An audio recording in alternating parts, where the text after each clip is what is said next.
बिस्मिल्लाहिर्रहमानिर्रहीम।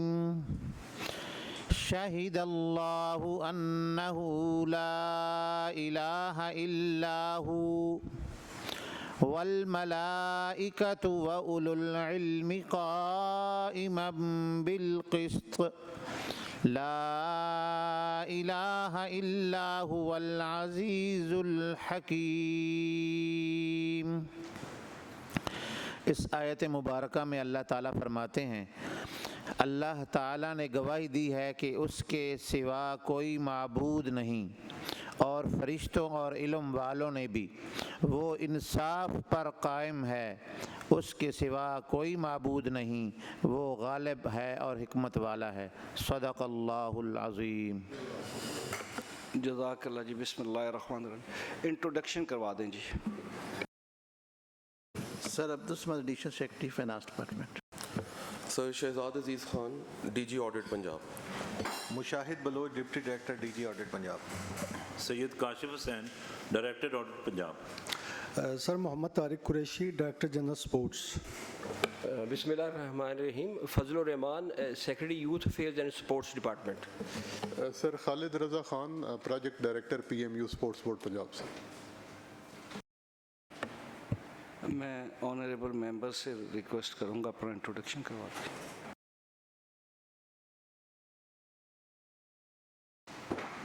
गुलाम Raza Rabera, MP Okara ji. Yawar Zaman, MP Okara. Thank you very much जी। जी बिस्मिल्लाह करें जी। Thank you sir. सर आज का एजेंडा हमारा sir youth affairs and sports department के ऑडिट रिपोर्ट है सर, और इसमें सर टोटल 57 पैराज हैं और 3 सर इदारे हैं, DG sports and youth affairs, sports board Punjab और प्रोजेक्ट डायरेक्टर पीएमयू स्पोर्ट्स। इसमें सर अभी तक जो ऑडिट ने during verification recovery effect verify की है 3.2 मिलियन है सर। सबसे पहले sir DG sports and youth affairs Punjab के पैराज हैं। वॉल्यूम 1 है of the working paper sir, और उसका सर पेज नंबर 3 है सर, और इसका सर पैरा नंबर है 20.4.26।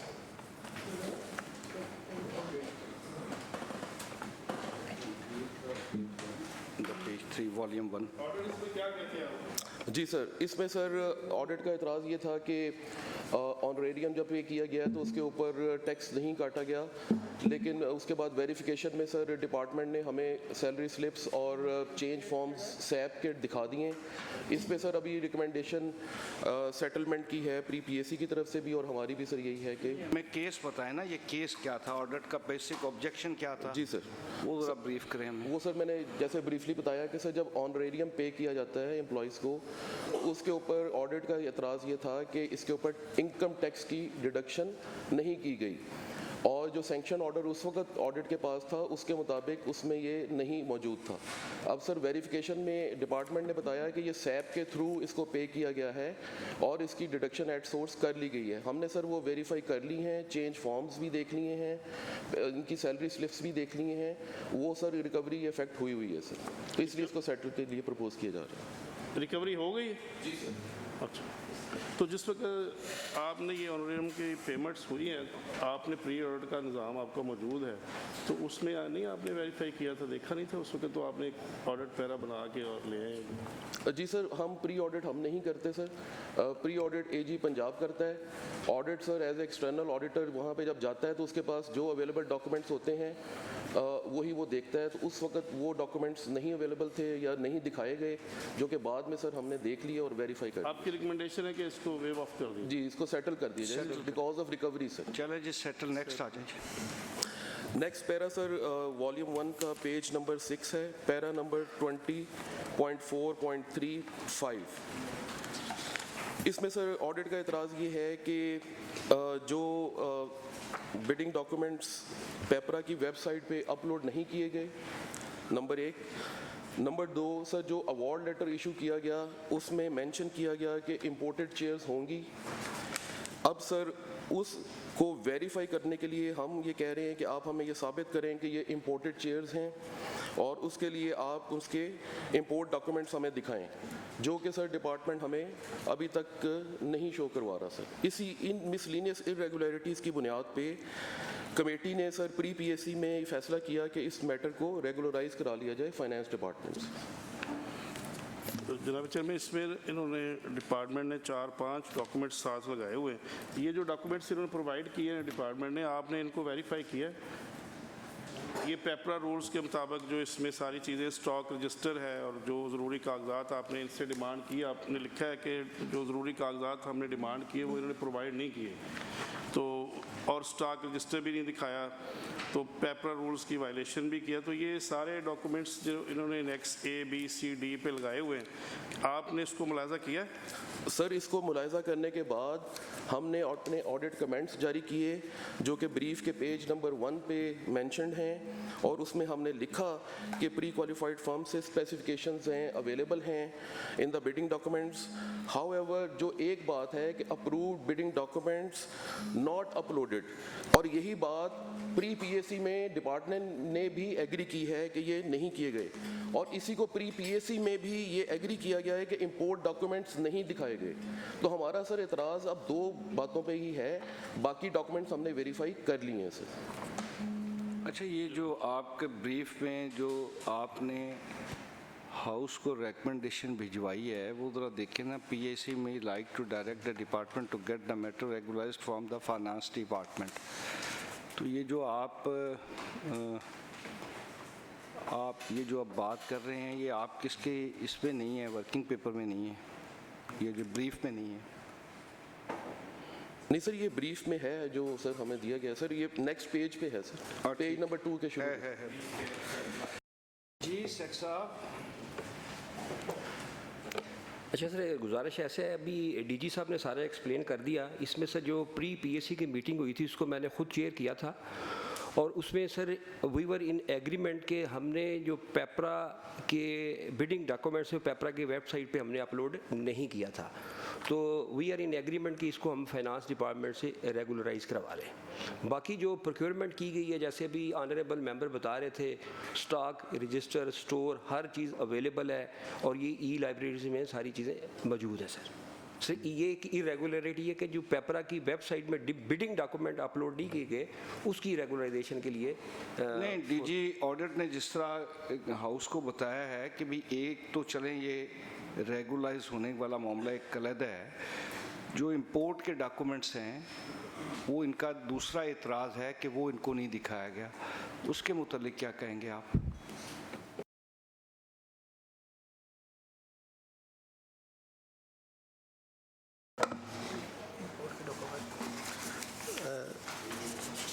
सर ये इंपोर्ट के डॉक्यूमेंट्स मौजूद हैं इस वक्त भी हमारे पास, और नहीं तो ये फिर प्री पीएससी में नहीं दिखाए गए ऑडिट वालों को?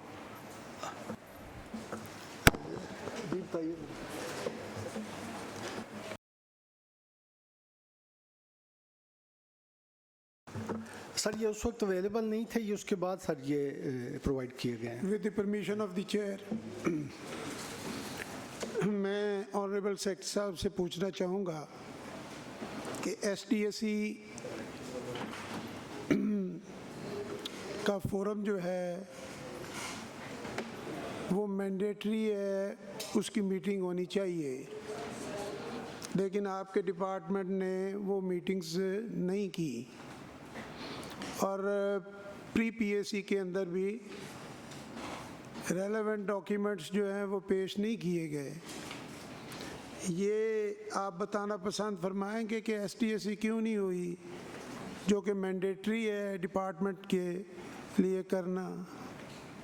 अप्राइज करें इस हाउस को प्लीज़। अच्छा सर, गुजारिश ऐसे है कि जिस दिन मैंने प्री पीएससी की, ये सर मैंने की थी ये 2 दिन की, एक दिन थर्सडे को की और दूसरा मैंने सैटरडे की। जो हमें ऑडिट से कमेंट्स आए वो 1 day before the meeting of the pre PSC आए। This is not my question.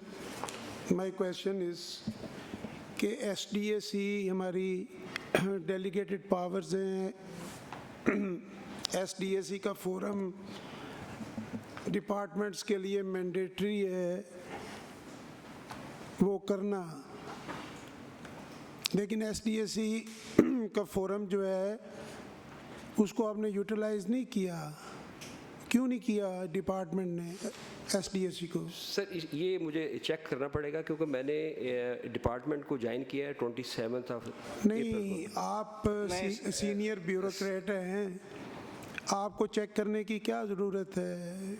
ये SDAC के फोरम का आपको इल्म होगा, आप मुख्तलिफ डिपार्टमेंट्स में काम करके आए हैं, तो इसको चेक करने की क्या है? देखें ना, आपने जिस वक्त PAC की और ये वर्किंग पेपर में भी आपने इसे हाईलाइट नहीं किया, ये तो ऑडिट वालों ने यहाँ पे जो ब्रीफ बनाया है उसके अंदर हमें बताया कि SDAC नहीं हुई। सर उसमें गुजारिश ये है, आप बिल्कुल बजा कह रहे हैं, जब तक सर मैं रिकॉर्ड ना देख लूँ मैं इस पोजीशन में नहीं कि मैं आपको अपनी कुछ सबमिशन पेश कर सकूं, क्योंकि ये रिकॉर्ड देखने के बाद ही बता सकूँ। नहीं ऑनरेबल शेख साहब, गुजारिश ये है, चलें हाउस को ये बता दें कि आया SDAC मैंडेटरी है कि नहीं है? जी मैंडेटरी है जी, क्योंकि क्वेश्चन ये यही सीनियर मेंबर पूछ रहे थे, मैंडेटरी है जी। तो अगर उस मैंडेटरी जो प्रोविजन है या वो जो मैंडेटरी काम करने वाला था वो नहीं किया गया, तो उसके मुतालिक आप तजवीज़ करें कि भी क्या करना चाहिए हमें? ये है कि हम तो आपसे राय ले रहे हैं कि भी आप हमारी रहनुमाई फरमाएं कि SDAC एक मैंडेटरी प्रोविजन है जो कि हर हाल में होनी चाहिए। आप तो नहीं थे उस वक्त, जो साहब भी थे या उसके बाद जो भी रहे ये ऑडिट पैरा बनने से पहले, हमें क्या करना चाहिए उनसे? सर गुजारिश ये है कि मैं आपको अपना होम का एक्सपीरियंस बता सकता हूँ। सर ये जो अब हमें ऑडिट की तरफ से आती है ना ऑब्जर्वेशंस, उसके बाद फिर हम एक इनको रेफरेंस भिजवाते हैं कि ये हमारा स्केड्यूल है SDAC का, तो इसके मुताबिक आप हमें अपने ऑफिसर को भिजवाएं ताकि हम SDAC उसके मुताबिक कन्वीन करें। तो वो होम में तो बड़ा रेगुलर हम इसको SDAC कन्वीन कर लिया करते थे, इसीलिए मैं गुजारिश कर रहा था कि मैं इसका रिकॉर्ड देखूंगा कि क्या जब यहाँ पे ऑडिट ऑब्जर्वेशन आई उसके बाद क्या मेरे डिपार्टमेंट ने SDAC के लिए रिक्वेस्ट फाइनेंस और ऑडिट को भिजवाई या नहीं भिजवाई। वो सब जब तक मेरे सामने रिकॉर्ड ना, वो मैं इस पोजीशन में नहीं हूँ कि उसमें मैं अपने को कमेंट दे सकूँ, अदरवाइज है मैंडेटरी सर ये। इन प्रिंसिपली एग्रीड जी, आप डिटेल रिपोर्ट इस हाउस में भिजवाएंगे जितने पैरास भी हैं इनके मुतल्लिक कि SDAC क्यों नहीं हुई, नंबर 1। राइट जी। फिर आप हमें प्रपोज भी करेंगे कि भी जिनकी वजह से नहीं हुई और क्यों नहीं हो सकी और इस पे हमें क्या करना चाहिए, ये 3 तजावीज़ भी आप हमें भिजवा देंगे जी। क्यों जी DG साहब, अगर वो जो इंपोर्ट वाले डॉक्यूमेंट्स हैं वो अगर आपको भी वेरीफाई करवा दें तो फिर इसको हम भिजवा देते हैं फाइनेंस को रेगुलाइज करने के लिए। फाइनेंस आपकी क्या राय है? सर जब तक इंपोर्ट वाले डॉक्यूमेंट दिखा के हमें रिपोर्ट नहीं आएगी, रेगुलाइजेशन नहीं हो सकेगी। तो गुजारिश है रेगुलाइज करने से पहले आपकी एक प्रोब होता है ना जी। देखें ये डिपार्टमेंट को पता होना चाहिए कि उन्होंने प्रोब करना है, आपने प्रोब किया? जी सर, इसकी ज़रूरत इसलिए पेश नहीं आई कि हमने तमाम चीज़ें प्रोक्योर कर ली और इसमें एक अभी जो जैसे DG साहब हमारे थे कि उसके जो कुछ डॉक्यूमेंट्स रिक्वायर्ड थे वो मिल गए। नहीं देखे ना, यहाँ पे आपने रेगुलाइजेशन के लिए लिखा हुआ है कि फिनांस से रेगुलाइजेशन करवानी है, रिकमेंड किया हुआ है। फिनांस का ये कहना है कि उसका प्रोसीजर ये है कि पहले ये प्रोब करते हैं, प्रोब करने के बाद हमें रेगुलाइजेशन के लिए भेजते हैं। ये फिनांस की जो हदायत हैं महकमों को, उसके मुताबिक जो सेट रूल्स हैं वो कह रहे हैं कि प्रोब उसके लिए लाजमी है। जब हमने अगर रेगुलाइज करना है, आपने रिकमेंड किया हुआ है रेगुलाइजेशन के लिए। सर उसमें दो चीज़ें हैं। एक सर चीज़ है वो जो पेपरा की वेबसाइट पे हमने बिडिंग डॉक्यूमेंट अपलोड नहीं किए है सर, उसकी रेगुलराइजेशन। बाकी जो इंपोर्ट के डॉक्यूमेंट्स हैं वो सर दीज आर अवेलेबल, वो ऑडिट वाले उसको वेरीफाई कर रहे हैं, इसकी ज़रूरत नहीं है रेगुलाइजेशन की। नहीं तो फिर आपने यहाँ क्यों लिखा है रेगुलाइजेशन के लिए? सर उस वक्त जब प्री पीएससी की गई उस वक्त ये डॉक्यूमेंट्स अवेलेबल नहीं थे सर, लेकिन अब ये डॉक्यूमेंट डीजी स्पोर्ट्स ने अवेलेबल सर करवा लिया है सर। ऑडिट बता दें जी। सर ये जीडी वाले डॉक्यूमेंट्स या इंपोर्ट वाले डॉक्यूमेंट्स प्री पीएससी तक तो हमारे पास नहीं थे।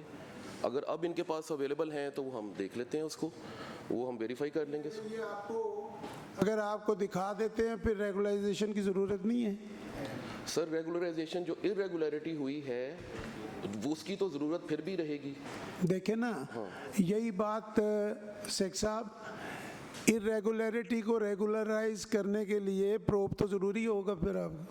एक तो सर चीज़ हम एक्सेप्ट कर रहे हैं कि जी जो पेपरा की वेबसाइट पे इसके बिडिंग डॉक्यूमेंट अपलोड नहीं हुए, उसकी तो सर रेगुलराइजेशन ज़रूरी है।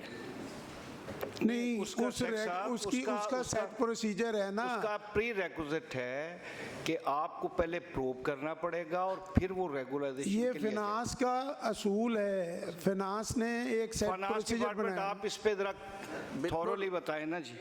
बिल्कुल सर, जब पैरा रेगुलराइजेशन के लिए आता है तो उसके साथ प्रोब रिपोर्ट होती है जिसमें जिम्मेदारी का तयन होता है कि फ़लाँ बंदे की नेग्लिजेंस से ये नहीं हो सका तो इसको रेगुलराइज किया जाए, वो साथ लगेगी।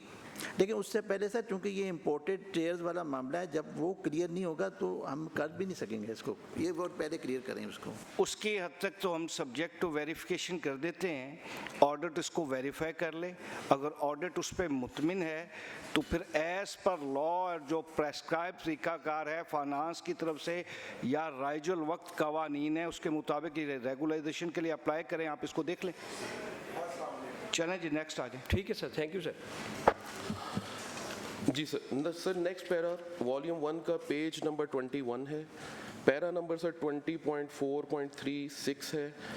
ये para sir purchase of special sport kits है फॉर 73rd पंजाब गेम्स। इसके अंदर सर ऑडिट का बेसिक एतराज़ ये है कि कोई स्पेसिफिकेशंस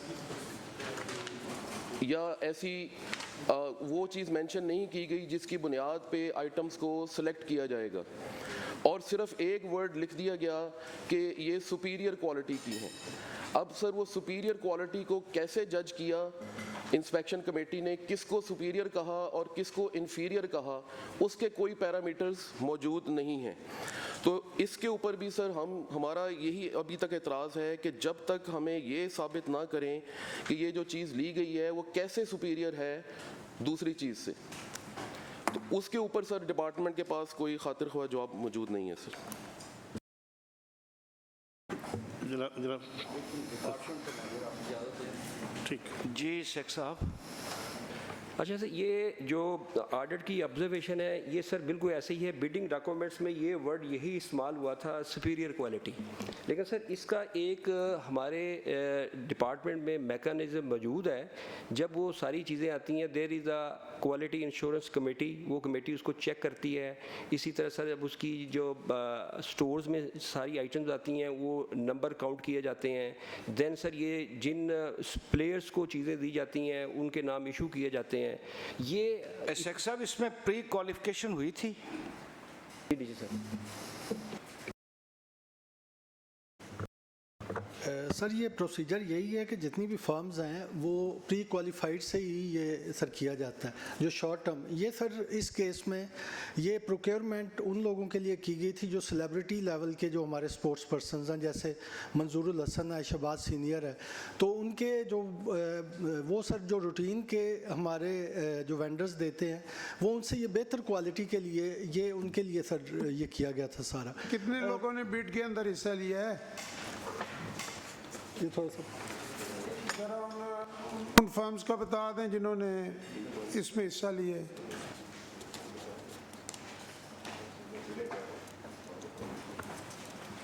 कितनी दिखाएं नंबर ऑफ। अच्छा डीजी साहब, जिस तरह आपने बताया और सीनियर मेंबर साहब ने पूछा, इसमें ज़रा ऐड कर लें जो आपने हाउस को बताया, फिर उसके मुताबिक जो आपके प्री क्वालिफाई थे वो यानी आपको ये सुपीरियर क्वालिटी देने के काबिल नहीं थे।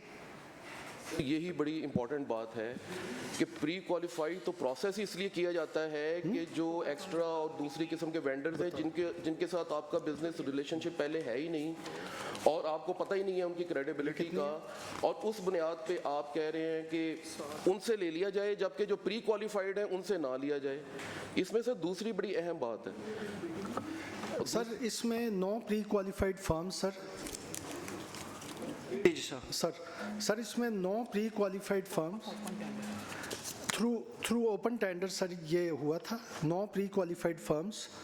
और इसमें एजाज ब्रदर है सर, SM ट्रेडर्स है, शरीफ ट्रेडर्स है, कॉमको लाहौर है, ग्रीन स्टाफ इंटरनेशनल है सर, अवान ट्रेडर्स है, BMR कॉन्ट्रैक्टर है, अजीज़ ट्रेडर्स और बाटा पाकिस्तान।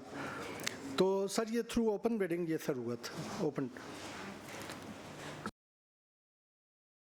जी साहब, गुजारिश ये है, अब ये जो ब्रीफ आपका पड़ा हुआ है इसके ब्रीफ की लास्ट 2 लाइंस चेक करें आप, और अब फिर बताएं कि डिपार्टमेंट का मौक़िफ़ ठीक है या आपने जो लिख के दिया है हमें भिजवाया वो ठीक है।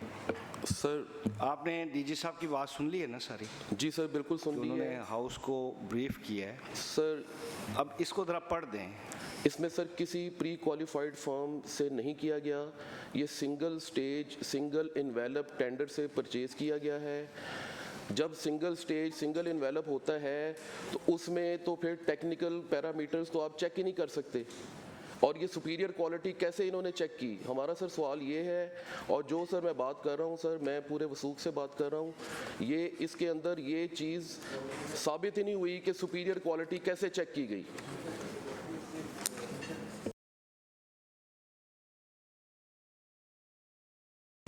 अच्छा, ये जो आपकी इंस्पेक्शन कमेटी थी जी, उसकी की रिपोर्ट क्या है डीजी साहब?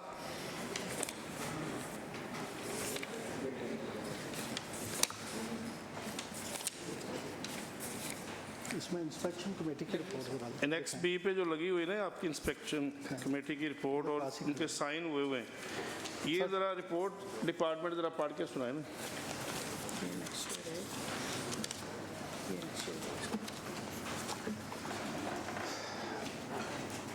सर इसमें है जी इंस्पेक्शन लीग handing and taking over certificate.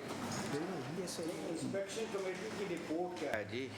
ये सर्टिफिकेट है सर उनका। ये तो इसमें तो साइन हो गए ना, जो सारी चीज़ें आपने ली हैं उसको हैंड ओवर टेक ओवर हो गया और सारी चीज़ें। तो इसकी जो इस इंस्पेक्शन कमेटी ने जो अपनी रिपोर्ट की है फैक्ट्स एंड फाइंडिंग्स की, वो बताएं सर। इसके नीचे नंबर 4 पे यही है ना मेंशन जी, डिटेल्स ऑफ गुड्स इंस्पेक्टेड। ये पूरी the following special sports kits have been supplied which is inspected and taken over in satisfactory and acceptable conditions as per the specifications given in the letter of award, work order and terms and conditions of the agreement.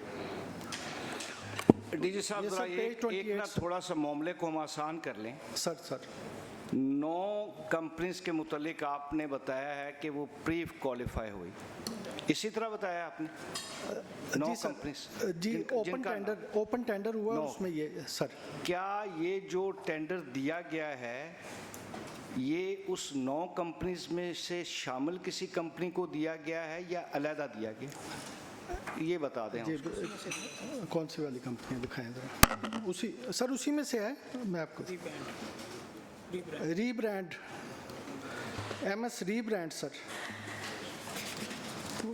Company कौन सी? वो उसमें ये sir MS rebrand ने win किया था। ये sir. हाँ जी sir MS rebrand खरीदिए, किट्स स्पोर्ट्स किट्स खरीदिए। स्पोर्ट्स किट्स पड़ी है, लेके आए सर उसका सैंपल नहीं है वो सर दे दिए उससे 2000 ऑर्डर से मैं क्वेश्चन सकता हूँ एक। अच्छा डीजी साहब, थोड़ा सा ज़रा इसी टॉपिक पे ही पर्टिकुलर आ जाएं सर। ये जिस कंपनी को या जिस चीज़ के लिए हमने ये टेंडरिंग की है, इसके सिलसिले में कोई प्री क्वालिफिकेशन हुई है मखसूस इस सिलसिले में? ये ज़रा हाउस को अप्राइज कर दें। देखिए ना, आप एक डिपार्टमेंट है, स्पोर्ट्स डिपार्टमेंट है जी, वो किसी प्रोजेक्ट के या किसी चीज़ के अगेंस्ट बिड मांगेगा ना जी, कि हम ये स्टेडियम बना रहे हैं, ये यहाँ पे ये कर रहे हैं, तो इस प्रोजेक्ट के लिए हमें इस लेवल पे कंपनीज चाहिए। हाउस को ये बता दें कि क्या इस प्रोजेक्ट के हवाले से कोई आपने प्रोसेस अडॉप्ट किया है, वो ज़रा बता दें।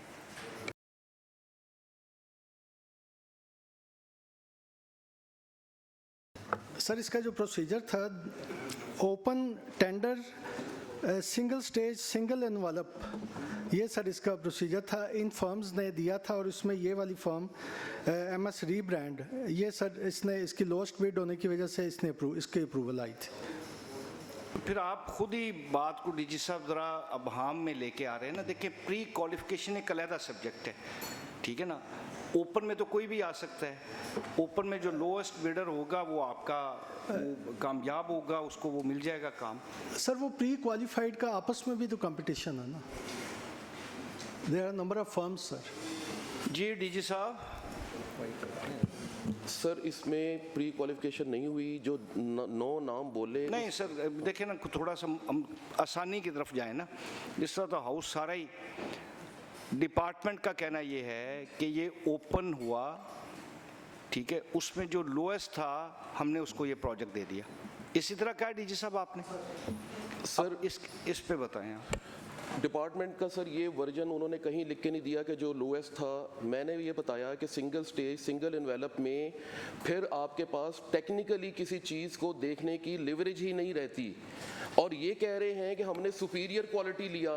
तो हमारा इतराज़ ये है कि फिर सुपीरियर क्वालिटी को आपने कैसे चेक किया कि ये चीज़ सुपीरियर क्वालिटी की है?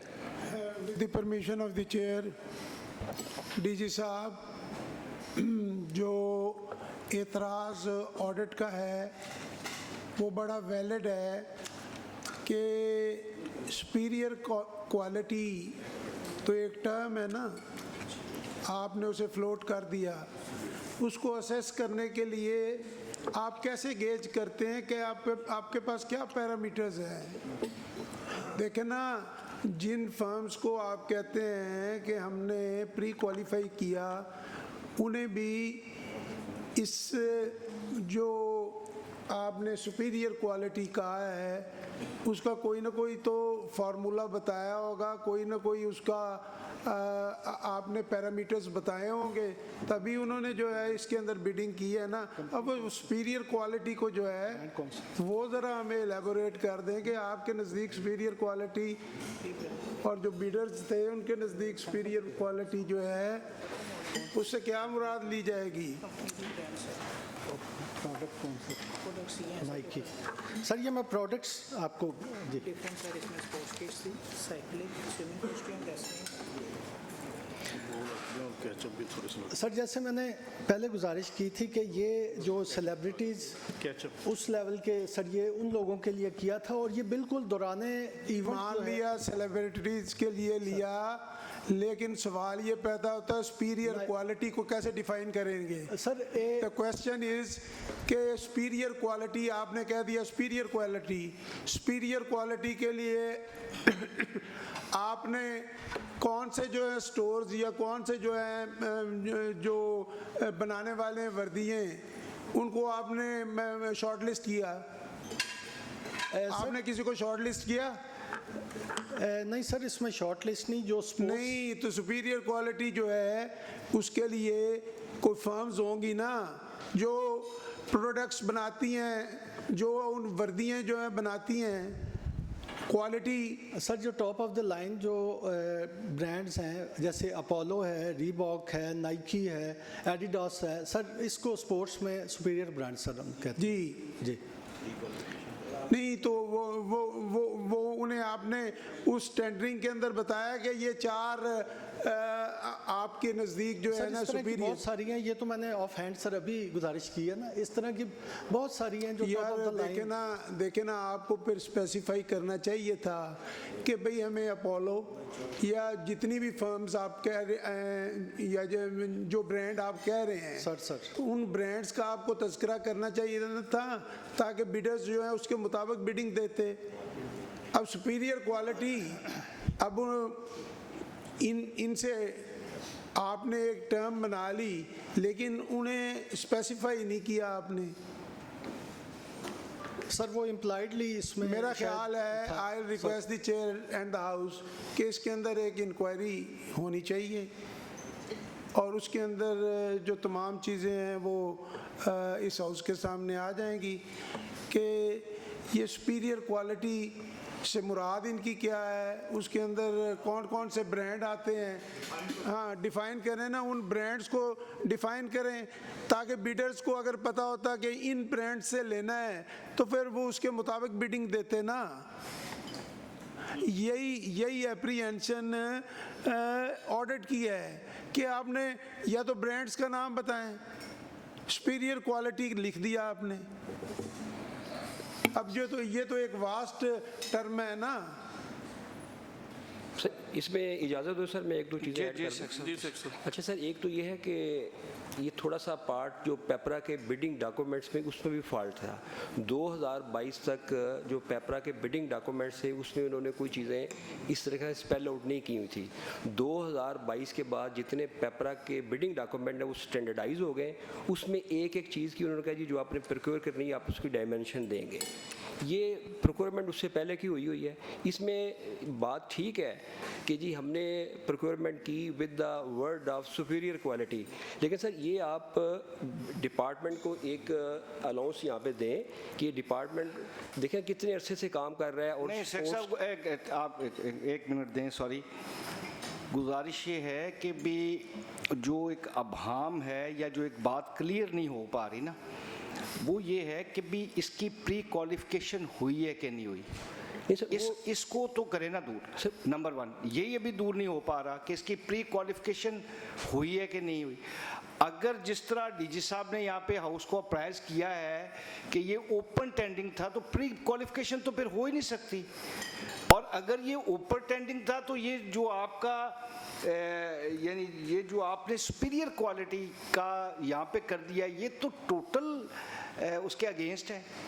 सर इसमें अगर आप इजाज़त दें, डिपार्टमेंट खुद ही अपने केस में एम्बिग्यूटी पैदा कर रहे हैं। सर एक इजाज़त दें, मैं थोड़ा सा अगर इजाज़त दें, एक सर आपको मैं जिस रेट से ये चीज़ें परचेज़ की गई हैं सर अगर इजाज़त दें मैं एक दफ़ा उसको रीड आउट कर दूं, आपको अंदाज़ा हो जाएगा कि चेयरमैन साहब ठीक कह रहे हैं, सुने। ये सर देखें जैसे स्विमिंग कास्ट्यूम 90 ले गए, एक ही कास्ट है 750 2022 में। मेरे ख्याल है आज आप जाके लें ये आपको 3000 प्लस का ही मिलेगा एक। फिर इसके बाद आगे देखें रेसलिंग कास्ट्यूम, ये हमने लिया है 1700 का, ये भी जाके चेक करें मार्केट में 5000 प्लस का ही मिलेगा। ये सर सारी चीज़ें इसमें स्पेल आउट है। आप ये देखें कि जो हमने इसमें वैल्यू फॉर मनी है उसका जो कॉन्सेप्ट है उसको हमने कंसिडर किया। और जो सर स्पोर्ट्स डिपार्टमेंट में इतने अरसे से लोग काम कर रहे हैं हमें सर उनकी विजडम को वैल्यू करना चाहिए। अच्छा शेख साहब चले हम ना आपसे रहनुमाई ले लेते हैं ज़रा ना। गुजारिश ये है कि ये जो टर्म इस्तेमाल की है सुपीरियर क्वालिटी, सर ठीक, अगर आप उस वक्त सेक्रेटरी होते तो क्या आप प्री क्वालिफिकेशन का as per law pre qualification करवाते या ना करवाते? नंबर वन, इसको ज़रा आप रहनुमाई कर दें कि अगर आप उस वक्त सेक्रेटरी स्पोर्ट्स पंजाब होते और सेम ही पैटर्न पे होते तो क्या कानून के मुताबिक प्री क्वालिफिकेशन करवानी चाहिए थी कि नहीं करवानी चाहिए थी? इस पे हमारी रहनुमाई फरमा दें। नंबर वन, और अगर ये ओपन पे जा रहे हैं हम कि ये ओपन बिल्डिंग है तो उसके क्या फिर ये आपका केस एज पर लॉ उसके मुताबिक उसमें फॉल करता है कि नहीं करता? आप अपने एक्सपीरियंस के मुताबिक हमें हाउस को जरा रहनुमाई फरमा सर, एक तो लंबी चौड़ी डिबेट में हम जाते ही नहीं। सर जो प्री क्वालिफिकेशन का कंसेप्ट है ये उन प्रोजेक्ट्स के लिए, उन प्रोक्योरमेंट के लिए जो 500 मिलियन प्लस हैं। ये तो टोटल प्रोक्योरमेंट 2 मिलियन की है। Right sir. दूसरा, अगर मैं होता तो मैंने वहाँ पे जो ओपन बिडिंग में भी जब गया था उसमें मैंने स्पेक्स स्पेल आउट कर देने थे कि मुझे जो चीज़ें चाहिए वो इस तरह की चाहिए। ये बात आपकी बिल्कुल मैं एग्री करता हूँ इसके साथ। लेकिन सर प्रोक्योरमेंट हुआ और एज़ पर द पेपरा रूल्स हुआ सर। और सर मैं आपसे गुजारिश कर रहा हूँ कि जो स्पोर्ट्स डिपार्टमेंट के काम करने वाले लोग हैं, आप उनको अलाउंस दें कि उन्होंने सारा काम किया और ये सारी चीज़ें प्रोक्योर हुई और उसके बाद जो इनके लोग थे उनको आगे डिस्ट्रीब्यूट भी हुई। आप इनके सर अगर प्राइस देखेंगे ना, हर एक जो आया हुआ किट इतनी कुछ ज़्यादा नहीं है। देखें जी, हम तो ट्रांसपेरेंसी के लिए बात कर रहे हैं। ऑडिट का ऑब्जेक्शन भी इसीलिए है कि इन्हें अंदेशा है कि इसके अंदर कहीं मैलाफाइडी तो नहीं हुई बिडिंग के अंदर। जो ये बार बार हम आपसे रिक्वेस्ट कर रहे हैं कि अगर ये ब्रांडेड चीज़ों की तरफ चले जाते तो देखें ना, सुपीरियर क्वालिटी का मतलब है ब्रांडेड चीज़ें। और अगर उन ब्रांड्स का ये नाम मेंशन कर देते तो ये आसानी होती। अब देखें ना, अगर आप बता दें ये कौन से ब्रांड्स से इन्होंने ख़रीदे हैं ये कॉस्ट्यूम्स वगैरह। सर ये ब्रांड्स तो मेरे इल्म में नहीं है, लेकिन सर नहीं, यही तो प्रॉब्लम क्रिएट होता है ना। देखें ना, अगर तो वो ब्रांडेड हो तो हम भी उस चीज़ को जो है तस्लीम कर लें। अगर वो नॉन ब्रांडेड हो और उसकी जो है अपना कीमत वो ज़ायद वसूल कर ली जाए तो यहाँ अनॉमली आती है। यहाँ पर ख़दशा पेश आता है कि ये मैलाफाइडी हो सकती है। सर मेरी गुजारिश ये है कि ऑडिट होता है फॉर करेक्टिव मेजर्स जी, फॉर द करेक्शन। अगर कोई हमने अनॉमली की है उसको करेक्ट किया जाए, ऑडिट का मेन मकसद ये है सर। ठीक है, तो इसमें सर मेरी गुजारिश ये है कि आप इस पैरा को मेरी होगी इसको सेटल करें विद द डायरेक्शन के फ्यूचर में जो भी हम प्रोक्योरमेंट करें वो एज़ पर जो स्पेक्स के साथ करें। मेरी सर आपसे सबमिशन ही होगी सर। फानास क्या कहता है जी इस पर? वो जो स्पेसिफिकेशंस हैं इनके स्टॉक रजिस्टर में लिखी होंगी कि ये चीज़ एंटर हुई है, वो बता दें, में उसके कॉपी दिखाने भी पता चल जाएगा। उसमें डिटेल होती है किस ब्रांड के नाम किसका सारा लिखा होगा, वो स्टॉक रजिस्टर दिखा देंगे आप। अच्छा बताएं, इसमें कोई पेपरा रूल्स की वायलेशन थी नहीं हुई? सर जो प्री क्वालिफिकेशन है वो जो उन फर्म की हुई है वो शायद ऑर्डिनरी आइटम्स के लिए थी। ये अगर स्पेशल आइटम्स के लिए ओपन टेंडर दिया है ठीक है सर, लेकिन क्या चीज़ें खरीदी हैं वो तो एडिशनल सेक्रेटरी साहब गुजारिश ये है कि क्वेश्चन ये है कि क्या इसमें कोई पेपरा रूल्स की वायलेशन हुई है कि नहीं हुई? सर यहाँ तो वायलेशन नहीं हुई क्योंकि ओपन टेंडर दिया गया है, लेकिन वो चीज़ जो ख़रीदी गई है उसकी स्पेसिफिकेशन मेंशन होनी चाहिए थी टेंडर के अंदर। अगर वो स्टॉक रजिस्टर बता देता है तो फिर भी पर्पस हल हो जाएगा, वो बता दें हमें। जी वो मैंने अर्ज़ किया ना सर, वो तमाम चीज़ें हमने अपने स्टोर्स में एंटर की, उसके बाद जिन जिन को डिस्ट्रीब्यूट हुई उनका भी सारे सिग्नेचर्स अवेलेबल। वो स्टॉक रजिस्टर सर हम इनको ऑडिट को दिखा देते हैं सर। ये डीजी साहब। जी सर, इसमें सर गुजारिश ये है, फाइनेंस ने राय दी है, आपकी क्या राय है उस पर? नहीं सर, मैं फाइनेंस की राय से एग्री नहीं करता। उसकी वजह ये है कि पूरा पेपरा उसके सर दो प्रिंसिपल ऑफ प्रोक्योरमेंट बड़े मेन है, transparency and value for money. अब सर बात यह है कि अभी स्विमिंग की इन्होंने कॉस्ट्यूम की प्राइस कोट की कि 750 रुपये, दूसरा बिडर कोट कर रहा है 775 रुपये और तीसरा 1250 रुपये। तो मुझे बताएं कौन सुपीरियर है सर? मेरा बेसिक क्वेश्चन ये। नहीं, लोएस्ट पे गया ना फिर सर, फिर ये बात तो लोएस्ट पे गई सर, फिर ये बात आ गई कि उस लोएस्ट को अगर ये बाकी लोगों को भी पता होता तो वो अपनी अपनी आइटम कोट कर देते। फिर किसी को कैसे पता चला कि हमने क्या चीज quote? With the permission of the chair, audit का ऑब्जेक्शन बहुत वैलिड है। उनका यही है कि अगर ये मेंशन कर देते कि इस ब्रांड से चाहिए तो सारे बीडर्स उसके मुताबिक बीड करते। अब देखें ना, लोएस्ट बीडर आपने ले लिया, अब हमारे नज़दीक वो सुपीरियर क्वालिटी ना हो, अगर 1250 वाला बिडर जो है उसकी सुपीरियर क्वालिटी हो, इन्फीरियर क्वालिटी वाले को हमने दे दिया और उसने प्रोविजन भी उसकी की, बाकायदा इसकी आपको स्पेसिफिकेशन देनी चाहिए थी, जिसकी वजह से यहाँ पे जो है एम्बिग्यूटी क्रिएट हुई है। और मैं समझता हूँ कि सेक्रेटरी साहब को इसके अंदर बजाय अपने महकमे को डिफेंड करने के लिए इन्हें ओवरसाइट करनी चाहिए। आपका काम ओवरसाइट करना है, महकमे को अनड्यू फेवर या डिफेंड करना नहीं है। देखे ना, this is matter of public exchequer, ये कोई एडमिनिस्ट्रेटिव इशू नहीं है। सो आई विल रिक्वेस्ट यू कि आपने ओवरसाइट करनी है, जो हमारी सबमिशन है उसको भी आप देखें और अपने तई इसके अंदर प्रोब करें। सर मेरी आपकी सबमिशन ये है सर, एक तो पेपरा के जो रूल्स है ना वो सर ये ब्रांड्स को डिस्करेज करता है। जब भी आप प्रोक्योरमेंट करते हैं उसमें तो फिर आप सुपीरियर क्वालिटी को छोड़ दें। सर मैं अर्ज करता हूँ, सुपीरियर क्वालिटी से मुराद यहाँ पे ये होना चाहिए था, अगर उसको स्पेक्स देते कि इसका। साहब, this is wastage of time.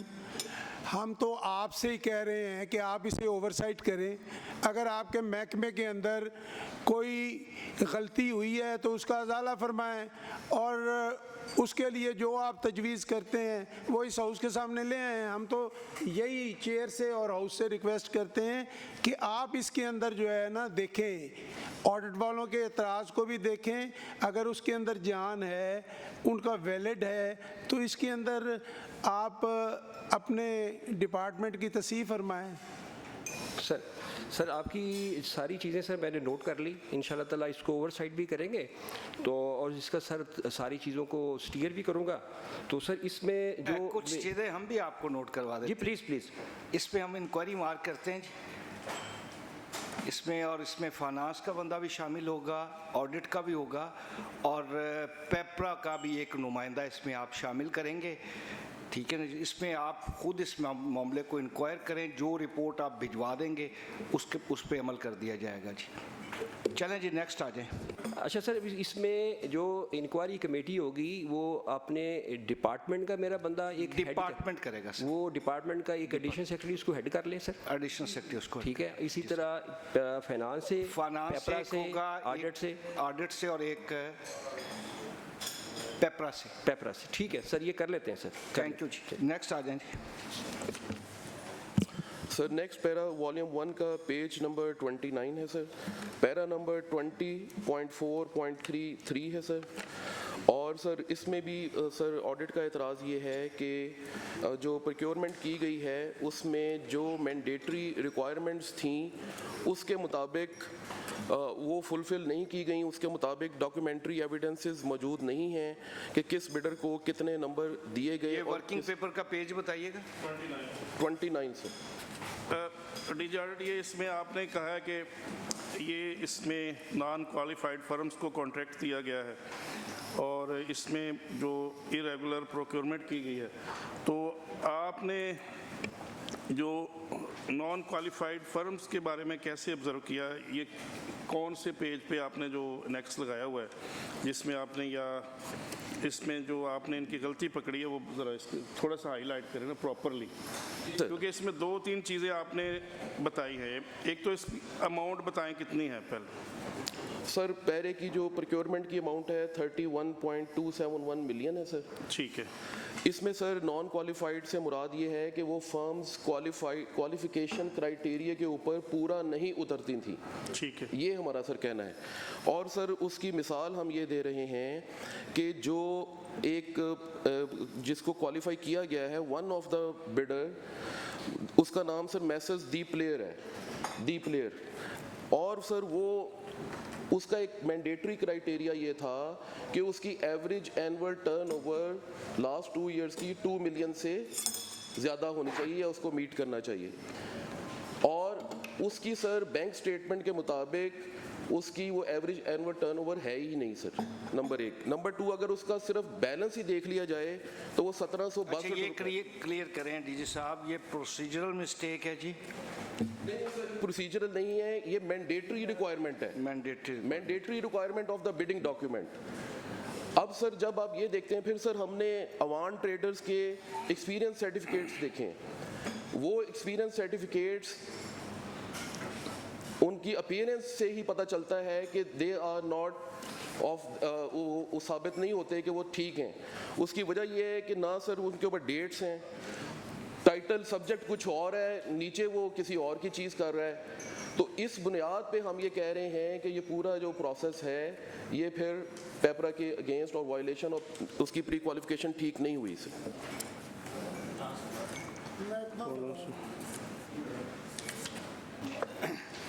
Sir इसमें ये एक तो ये ओपन था sir, it was open process, open bidding. और इसमें सर ये पेज नंबर 32 के 4 पे है जी कि बैंक बैलेंस 1762।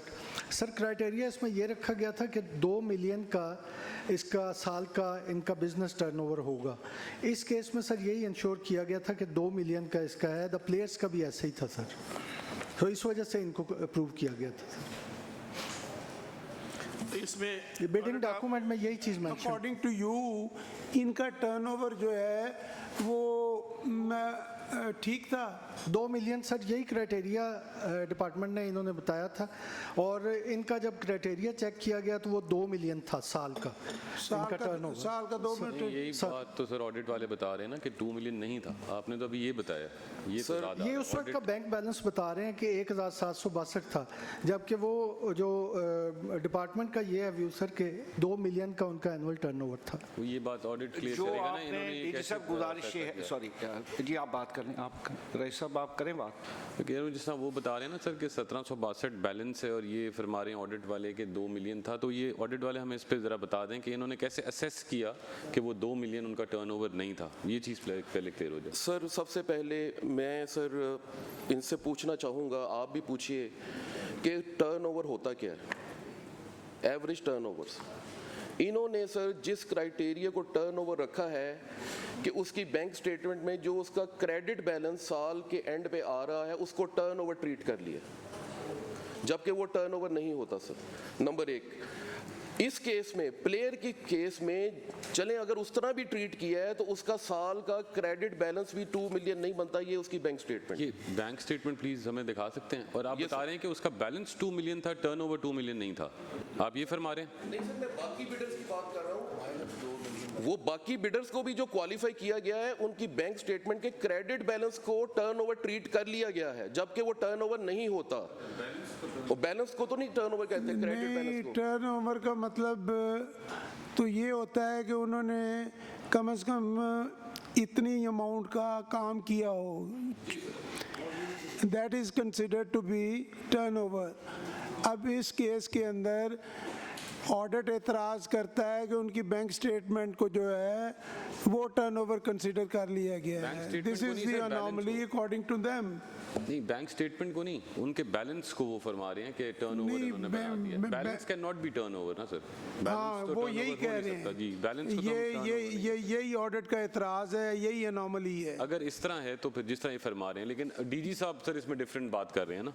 साहब आपके पास अगर रेलेवेंट डॉक्यूमेंट्स हैं तो वो ज़रा दिखाएं ना इन्हें डीजी ऑडिट को। सर ठीक राइट। पे गुजारिश ये है कि जब कोई बिजनेस एंटिटी काम कर रही होती है ओवर द पीरियड, कभी उसके अकाउंट में 4 मिलियन भी आ जाएगा, 5 मिलियन भी आ जाएगा जो बिजनेसमैन होगा, और may be end of the year उसके ड्यू टू द ये जो टैक्स रिटर्न जाती हैं उसमें मिनिमम अमाउंट हो।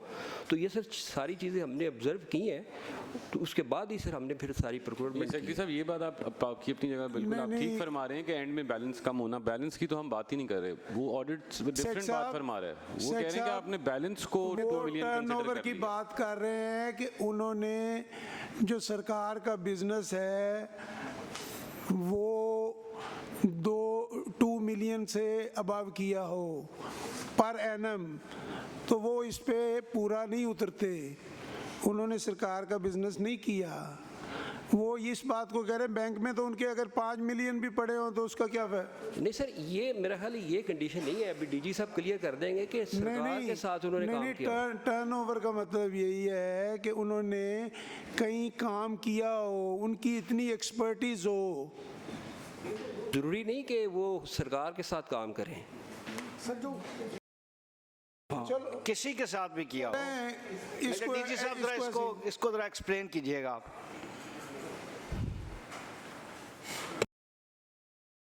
चल अगर उन्हें प्राइवेटली भी किया है तो उसकी आप डॉक्यूमेंट्स दिखा दें ताकि ये अनोमली दूर हो। सर गुजारिश ये है कि हमने उनसे चीज़ें ली और एज़ पर पेपरा जो रिक्वायरमेंट थी उन्होंने पूरी की, हमने उनको पेमेंट कर दी।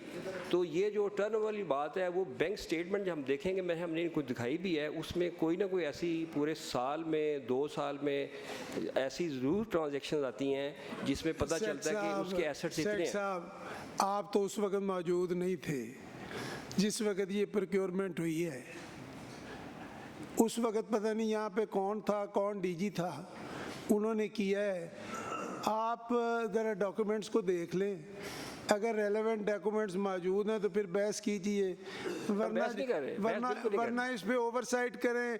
अगर फिर उन्होंने कोई गलती की है तो उस पर देखें। सर ठीक, हाँ सर इसमें एक मैं गुजारिश करूँगा सर, ये डॉक्यूमेंट है मेरे पास, sufficient bank balance available with the company firm for providing the services and execution of work in time. इसमें sir minimum turnover oblique credit of rupees 2 million during the last 2 years shall be mandatory for pre-qualification। ये sir इसमें document में नहीं तो क्या जो एतराज़ है, ऑडिट का एतराज़ समझे ना, क्या आपकी ये जो शर्त है ये ऑडिट के एतराज़ को दूर करती है? डिपार्टमेंट ने इस पे अमल किया? बस इतना बता दें। देखें हमने ये जो प्री पीएसी का जो फोरम बनाया है वो इसीलिए बनाया है कि अगर कहीं डॉक्यूमेंटेशन की कमी है तो आप वो रिकंसाइल कर लें। सर कहीं रूल्स का इशू है तो आप उसको आपस में बैठ के रिकंसाइल कर लें।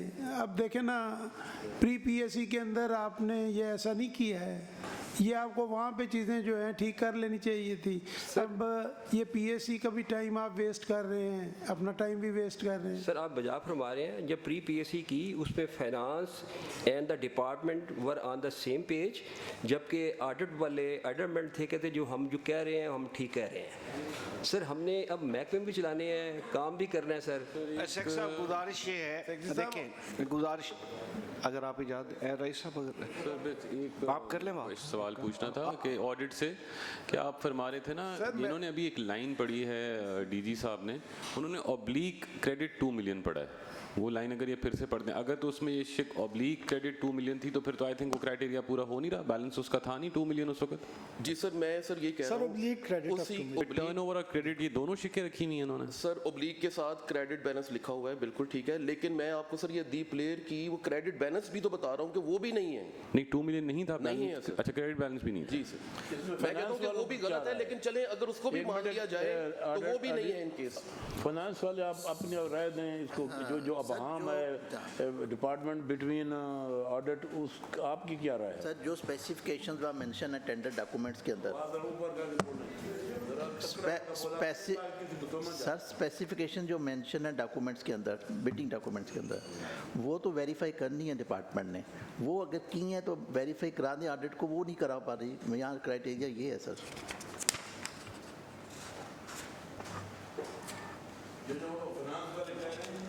डिपार्टमेंट के पास क्या जवाब है? आपने फाइनेंस वालों की बात सुनी है? वो कहते हैं क्राइटेरिया जो प्रोक्योरमेंट का वो पूरा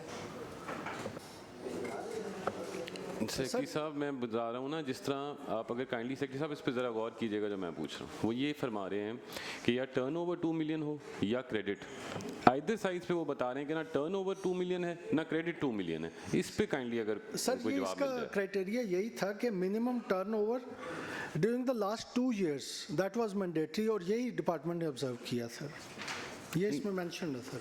नहीं, लेकिन आपकी इस बात पे वो अग्री नहीं कर रहे ना, वो कह रहे हैं ये था ही नहीं। सर ये मेरे सामने बैंक स्टेटमेंट इन्हीं के डॉक्यूमेंट्स में पड़ी हुई है।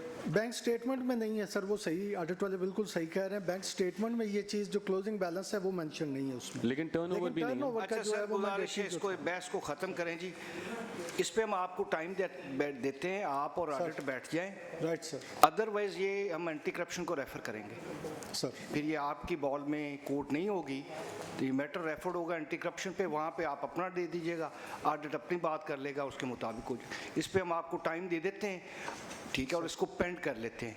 आप बैठ जाएं, ऑडिट बैठ जाएं, ठीक है ना जी। जो आप इसको अपने मौक़िफ़ में जो डॉक्यूमेंटेशन आप देना चाहते हैं वो आप इनको ऑडिट को दे दें, ठीक है। ऑडिट आप भी इसको वसीउ नज़रिए से चेक करें, ठीक है ना जी। फिर नेक्स्ट पे हम इसको रेफ़र करेंगे एंटी करप्शन पंजाब को, वो इस पर देखेंगे। नेक्स्ट आ जाएं जी। सर नेक्स्ट है वॉल्यूम 2 से पर्टेन करता है ये सर, पहला वो ख़त्म हो गया सर। अब सर ये स्पोर्ट्स साहब जो हमने ओवरऑल नोट किया है ना, हम महसूस कर रहे हैं कि भी आपकी तैयारी नहीं है, और इस अगस्त फोरम में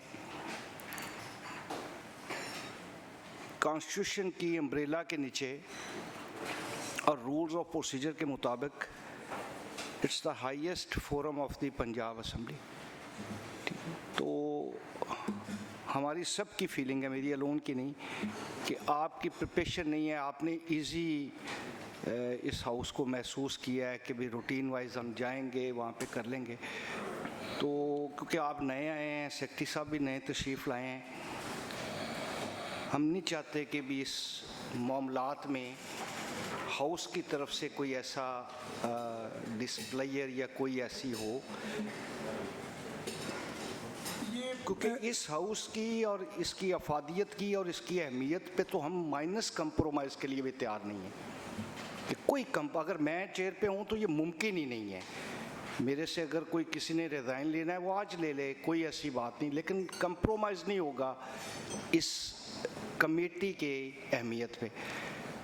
ये लास्ट पैरे के बाद हम आपको फ्री करेंगे, आप मुकम्मल प्रिपरेशन के साथ आएँ। लेकिन अब आपका स्टाफ आपको असिस्ट कर रहा है, तो अगर हम आपको कहें कि सर आप इस सीट पे आ जाएं, स्टाफ को इस सीट पे बिठा दें, तो ये भी मुनासिब नहीं। आंसर आप देंगे, हाउस को अप्राइज आप करेंगे और फुल प्रिपेयर होकर आपको आना पड़ेगा। ये हमारी यानी ऑब्जर्वेशन है, तैयारी नहीं है डिपार्टमेंट की, तो इजी ना लें। और मेरा मशवरा होगा कि आने से पहले रूल्स ऑफ प्रोसीजर को ज़रा पढ़ के आइएगा कि भी what is public accounts committee. फिर आपको सबको अंदाज़ा भी हो जाएगा कि भी under the leadership of Malik Mohammad Ahmad Khan and the honourable chief minister Maryam Nawaz Sharif Sahiba, इस कमेटी के पास जुडिशल पावर्स भी हैं। तो उसको ज़रा रूल्स ऑफ प्रोसीजर को ज़रा आप थोड़ा सा पढ़ के आएंगे तो फिर बेहतर असिस्टेंस हो सकेगी, मामलात बेहतर अंदाज में चल सकेंगे। चलें जी, ये लास्ट पैरा करें, फिर इसके बाद इसको पैरा का टाइटल बता दें। जी सर, ये सर वॉल्यूम 2 से पर्टेन करता है, पेज नंबर 3 है, ये स्पोर्ट्स बोर्ड पंजाब से। इसी वॉल्यूम को करें ना। नहीं, ये ख़त्म हो गया सर, ये ख़त्म हो गया। अच्छा, ये नहीं 24। अच्छा, वो ख़त्म हो गया वॉल्यूम 2। ये हो गया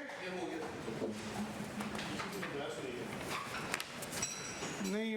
अब देखिए ना, मोस्टली मैटर्स को हम रेफर कर दें, एंटी करप्शन को कर दें, चेयरमैन CMIT को कर दें, तो ये भी मुनासिब नहीं है। तो अच्छा जी, ये वॉल्यूम 2 जी कौन सा ऑडिट? जी सर, वॉल्यूम 2 है सर, स्पोर्ट्स बोर्ड पंजाब से पर्टेन करता है सर जी। इसका सर पेज नंबर 3 है, पैरा नंबर सर 20.4.11 है सर। आप कह रही रखें जी सर। ये सर पैरा रिलेट करता है non recovery of rent from frontier works organisation ये सर FWO ने एक स्पेस नेशनल हॉकी स्टेडियम में ऑक्यूपाई की हुई है सर 1998 से। ये मैटर सर ऑलरेडी PAC 2 में डिस्कस हो गया और वहाँ पे डायरेक्शन ये थी कि इसको मिनिस्ट्री ऑफ डिफेंस इसको मैंने स्टडी किया है, मुझे ये बताएं ये कितना अरसा हो गया लेटरिंग को? कोई ना कोई हम भी काम करें ना इस पे, क्या हमें करना चाहिए? सर ये FWO ने पैसे देने हैं जी सर, और वो पैसे नहीं दे रहा सर। मिनिस्ट्री ऑफ डिफेंस को आपने लेटरिंग वेटरिंग की है, कोई रिस्पॉन्ड नहीं है। इसी तरह ही है, डिपार्टमेंट ने की है सर। जी सर, डिपार्टमेंट ने की। इसमें से गुजारिश ये है, मिनिस्ट्री ऑफ डिफेंस को हमने जब लेटर लिखा उन्होंने कहा जी PAC का हमें डिसीजन कन्वे करें, तो फिर PAC का डिसीजन अब हमने उनको कन्वे कर दिया है कि this is the decision. Respond आ रहा है उनकी तरफ से? अभी सर हमने उनको ना जो कन्वे किया है ना ये डिसीजन ऑफ द जो लेटर, ये सर 9 अप्रैल को किया है। 9 अप्रैल को किया है। उनका जवाब हमें आया था 13 फरवरी को। जनाब चेयरमैन, इसमें 2021 तक का जो नवंबर 2021 तक का जो रेंट है वो सब इसमें आपने मेंशन किया हुआ ऑडिट ने 2021 तक, तो बाद में रिकवरी आई है? डिपार्टमेंट बता सकता है। कॉरेस्पॉन्डेंस हुई है उनके साथ? शेख साहब गुजारिश ये है कि इसमें आप हमारे हवाले से लिखें, ठीक है जी, उनको लेटर लिखें कि भी वो इस पे प्रॉपर अप्लाई करें, नहीं तो नेक्स्ट मीटिंग में हम सेक्रेटरी साहब को बुलाएंगे और साथ जो जिनके DG FWO इन दोनों को ये हाउस बुलाएगा। अब ये उन पे डिपेंड करता है कि भी वो हमारी पंजाब गवर्नमेंट को आपको प्रॉपर अप्लाई कर देंगे तो वेल एंड गुड, नहीं तो नेक्स्ट मीटिंग में ये हमारे वाले से आप लिख के भिजवाएं उनको। ठीक है। अच्छा सर, एक गुड न्यूज़ ये है, ये काइंडली ज़रा इस पैरे की जो है वो वॉल्यूम को पढ़े ना, कितने पैसे बनते हैं इसके अमाउंट, इसकी अमाउंट बताएं ना कितनी बनती है? 688.5 मिलियन। ये इतना बड़ा पैरा है और इसकी महकमे ने जहमत गवारा नहीं की STAC करने की भी। अब देखें ना शेख साहब, हम क्या अर्ज करें कि इतना बड़ा पैरा है और इसमें महकमे ने STAC भी नहीं की। चले PAC के तो ऑर्डर्स अब उन्होंने मांगे हैं, लेकिन जो हमने आपको डेलीगेटेड पावर्स दी हुई हैं उस पर भी कोई अमल दरामद नहीं हुआ। आपने इस पे STAC करना गवारा भी नहीं किया।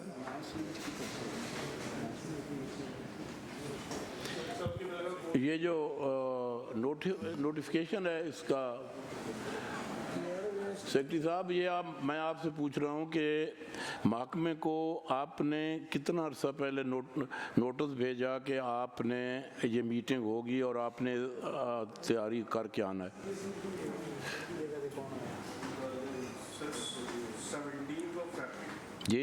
17th of February 26। कितने दिन बनते हैं पहले? तकरीबन 3 माह। तकरीबन 1 माह? 3 months तकरीबन, 2.5 at least। चलो पहले STS नहीं हुई थी, जब नोटिस गया तो उसमें तो फिर डिपार्टमेंट को ज़रूरी था कि जो उनकी प्रिलिमिनरी ड्यूटी है कि इनको अपने महकमे में बैठ के थ्रैश आउट करके विद द ऑडिट उसका जवाब बनाएं या उसमें कोई ना कोई जो लैप्सेस हैं उनको दूर करें, कोई वेरिफिकेशन है, कोई आपका आर्गूमेंट्स है, उनको करके SDSC में ये तमाम चीज़ें तय होती हैं। मतलब 2-2.5 महीने पहले इस का नोटिस गया कि फ़लाँ डेट को आपकी PAC की मीटिंग है, तो उसमें तो कम से कम ये जो इनिशियल वर्किंग है वो तो कम से कम पूरी होनी चाहिए डिपार्टमेंट की।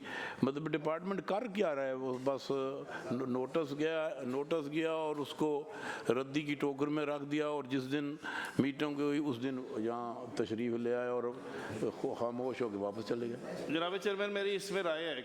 अच्छा शेख साहब, गुजारिश ऐसा इसमें तो गुजारिश ये है कि ये क्या उस वक्त डिपार्टमेंट को विजिलेंट नहीं रहना चाहिए था कि भी हमने इनसे रेंट लेना है, तो आप नहीं समझते कि इसमें डिपार्टमेंट की भी सुस्ती और कुताही है कि इन्होंने उस वक्त तहरक नहीं किया? अगर डिपार्टमेंट विजिलेंट रहता तो आज ये नौबत ना आती। सर इसमें मैं गुजारिश करूं सर, ये सर जो है ना प्रॉपर्टी है पंजाब स्पोर्ट्स बोर्ड की, which is an autonomous body, और इसके जो चेयर पर्सन है इस वक्त मिनिस्टर स्पोर्ट्स हैं। और सर इसमें जो गुड न्यूज़ ये है कि FW अब वो प्रेमिसेस खाली करके जा चुका है। बाकी ये जो पेंडिंग लाइबिलिटी है, बैड न्यूज़ ये है कि वो हमारा किराया दे के नहीं गए। नहीं सर, मैं उधर ही आ रहा हूँ सर। उसमें यह है कि गवर्नमेंट टू गवर्नमेंट ऑर्गेनाइजेशन है FW, ministry of defence is a government organisation. जैसे सर आपने हुक्म दिया है, एक उनको रेफरेंस भिजवा दूंगा PSC की तरफ से कि जो आपको हमने डिसीजन ऑफ PSC कन्वे किया है उसके मुताबिक जितनी लाइबिलिटी बनती है काइंडली गवर्नमेंट के ख़जाने में जमा कराएं। This is the direction from the PSC। Sir ये उनको रिक्वेस्ट करेंगे सर हम। मैं जनाब चेयरमैन, लाइबिलिटी जो बनाई गई है ना, ये बनाई गई है 2021 तक, चूँकि मीटिंग आज 2026 में हो रही है, 7 मई 2026 को हो रही है। आप रिकवरी जो ये टिल दी जब उन्होंने वेकेंट किया है पोजेशन, उस वक्त से लेकर ऑनवर्ड जहाँ तक उन्होंने यूटिलाइज किया है इस लैंड को या इस प्रॉपर्टी को, ये मुकम्मल इसमें बना के भेजें सर। वो भी ऐड कर देंगे। हाँ, वो ऐड करें ना जी 2021 के बाद। चलें जी नेक्स्ट।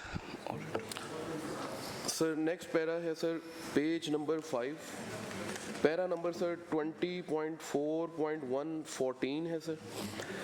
ये सर पैरा रिलेट करता है non recovery of rent from parking stand contractor.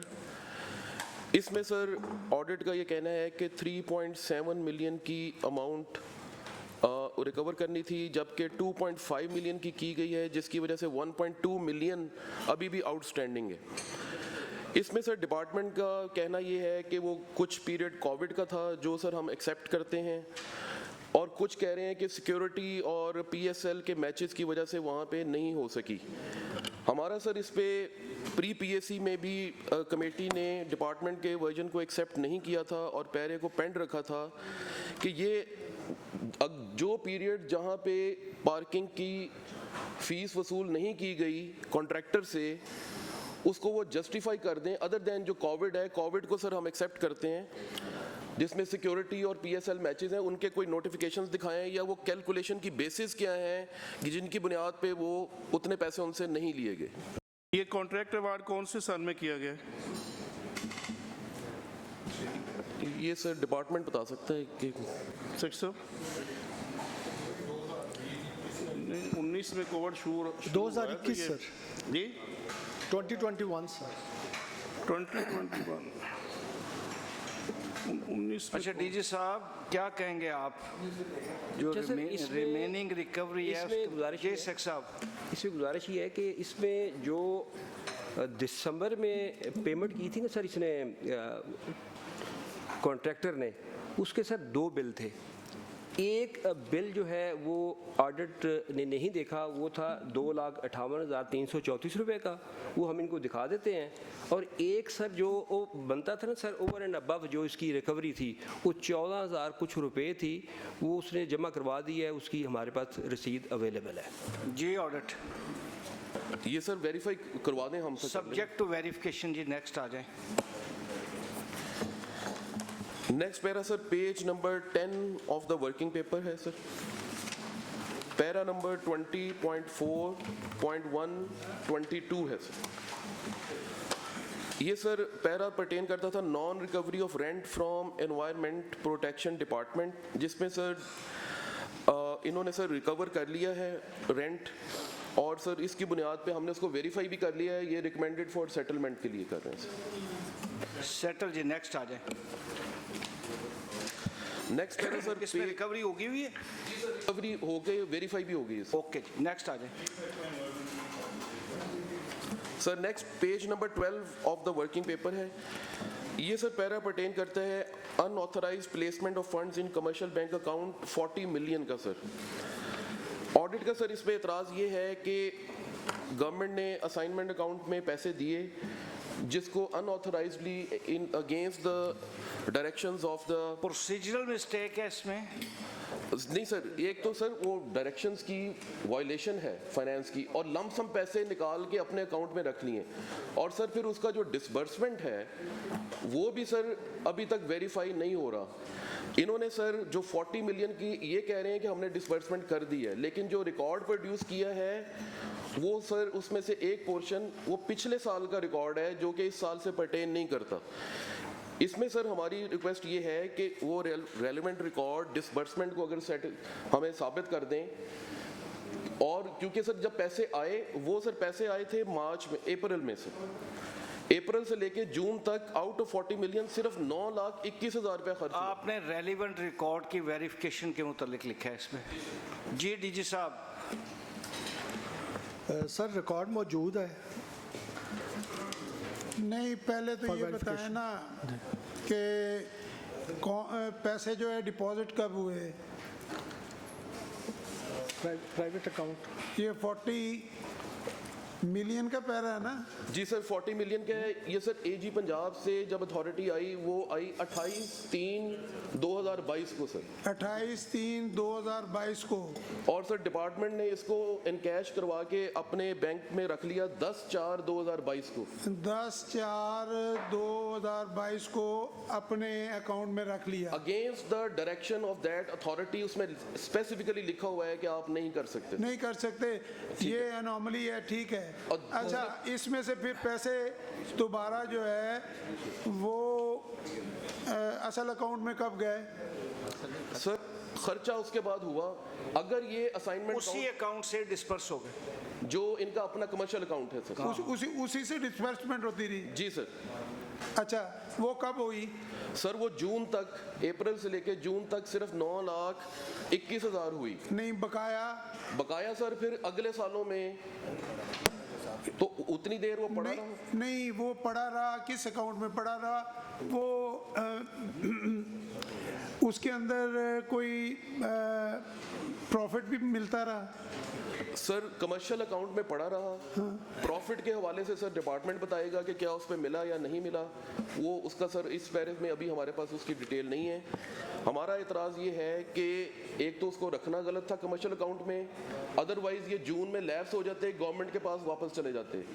Number 2, उसके बाद जो डिसबर्समेंट का रिकॉर्ड उसको जस्टिफाई करने के लिए भी दिखा रहे हैं, वो भी उसके साथ कोरोबोरेट नहीं करता। इसी वर्किंग पेपर में पेज नंबर 14 पे इन्होंने जो रिकॉर्ड दिखाया है वो 2021 का दिखा रहे हैं रिपोर्ट पे, जबकि ये पैसे 2022 में रिलीज हुए हैं। अच्छा सर, गुजारिश ये है कि ये जो कमर्शियल अकाउंट की बात कर रहे हैं, ये पंजाब स्पोर्ट्स बोर्ड का अकाउंट है with the approval of the government. ये होता सर ये है जब ये AAA अकाउंट में पैसे आते हैं फाइनेंस डिपार्टमेंट के। सॉरी मैंने आपको इंटरप्ट किया जी। गुजारिश है कि गवर्नमेंट के इंस्ट्रक्शंस क्या हैं इस सिलसिले में? गवर्नमेंट के इंस्ट्रक्शंस क्या है? फाइनेंस साहब बताइएगा आप। सर इसमें सबसे पहले हमें ये बता दिया जाए कि 40 मिलियन आसान असाइनमेंट अकाउंट से किस सैंक्शन के तहत कमर्शियल बैंक में गए हैं, यहाँ से बात शुरू करें। साहब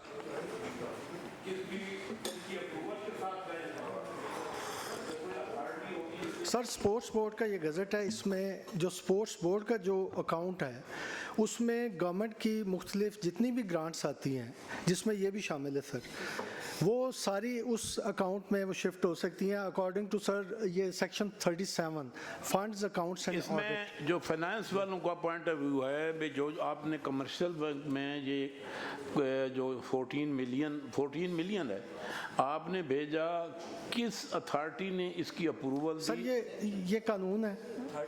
आप सैंक्शन दिखाएं। हाँ जी, फाइनेंस डिपार्टमेंट क्या कहेंगे आप? सैंक्शन दिखाएं, मुझे फाइनेंस डिपार्टमेंट की सैंक्शन दिखाएं। सर ये चूंकि ये बोर्ड है, एक बोर्ड मेरी बात सुने डीजी साहब। सर ये देखें, जो बोर्ड है वो भी फाइनेंस डिपार्टमेंट की इंस्ट्रक्शंस का पाबंद है। वो कहते हैं कि अगर आपने उस बैंक के अंदर रखना था तो उसकी प्रायर परमिशन जो है वो आप आपको फिनांस डिपार्टमेंट से लेनी चाहिए थी, वो सैंक्शन दिखा दें आप। सर गुजारिश ये है कि ये जो बोर्ड है इसकी कॉन्स्टिट्यूशन में सेक्रेटरी फाइनेंस भी शामिल है। बोर्ड की बात ना करें, सैंक्शन दिखा दें, बात खत्म हो आप जाएगी। सैंक्शन दिखाएं ना, जो लिखी पड़ी बात है वो करें ना। Okay sir. क्योंकि जो भी गवर्नमेंट के इदारे में जितनी भी कोई पैसा इनकम होगी उसका एक प्रॉपर तरीका होगा किसी अकाउंट में रखने का, फिर उसका एक तरीका होगा उसको यूटिलाइज करने का, और इसको मॉनिटरिंग करता है फाइनेंस डिपार्टमेंट।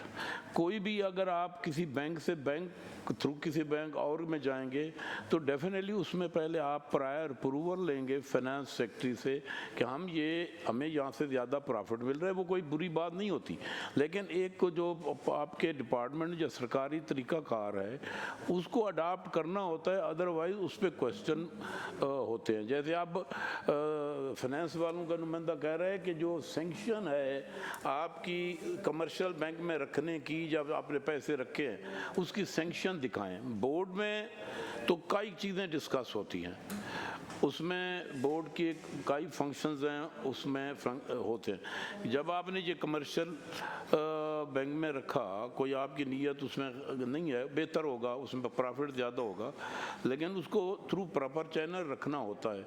तो अगर आपकी सैंक्शन नहीं होगी तो फाइनेंस वालों की, तो ये इल्लीगल होगा। आपका ये जो एक्ट है जब पैसे वहाँ भेजने, इल्लीगल तस्वर किए जाए।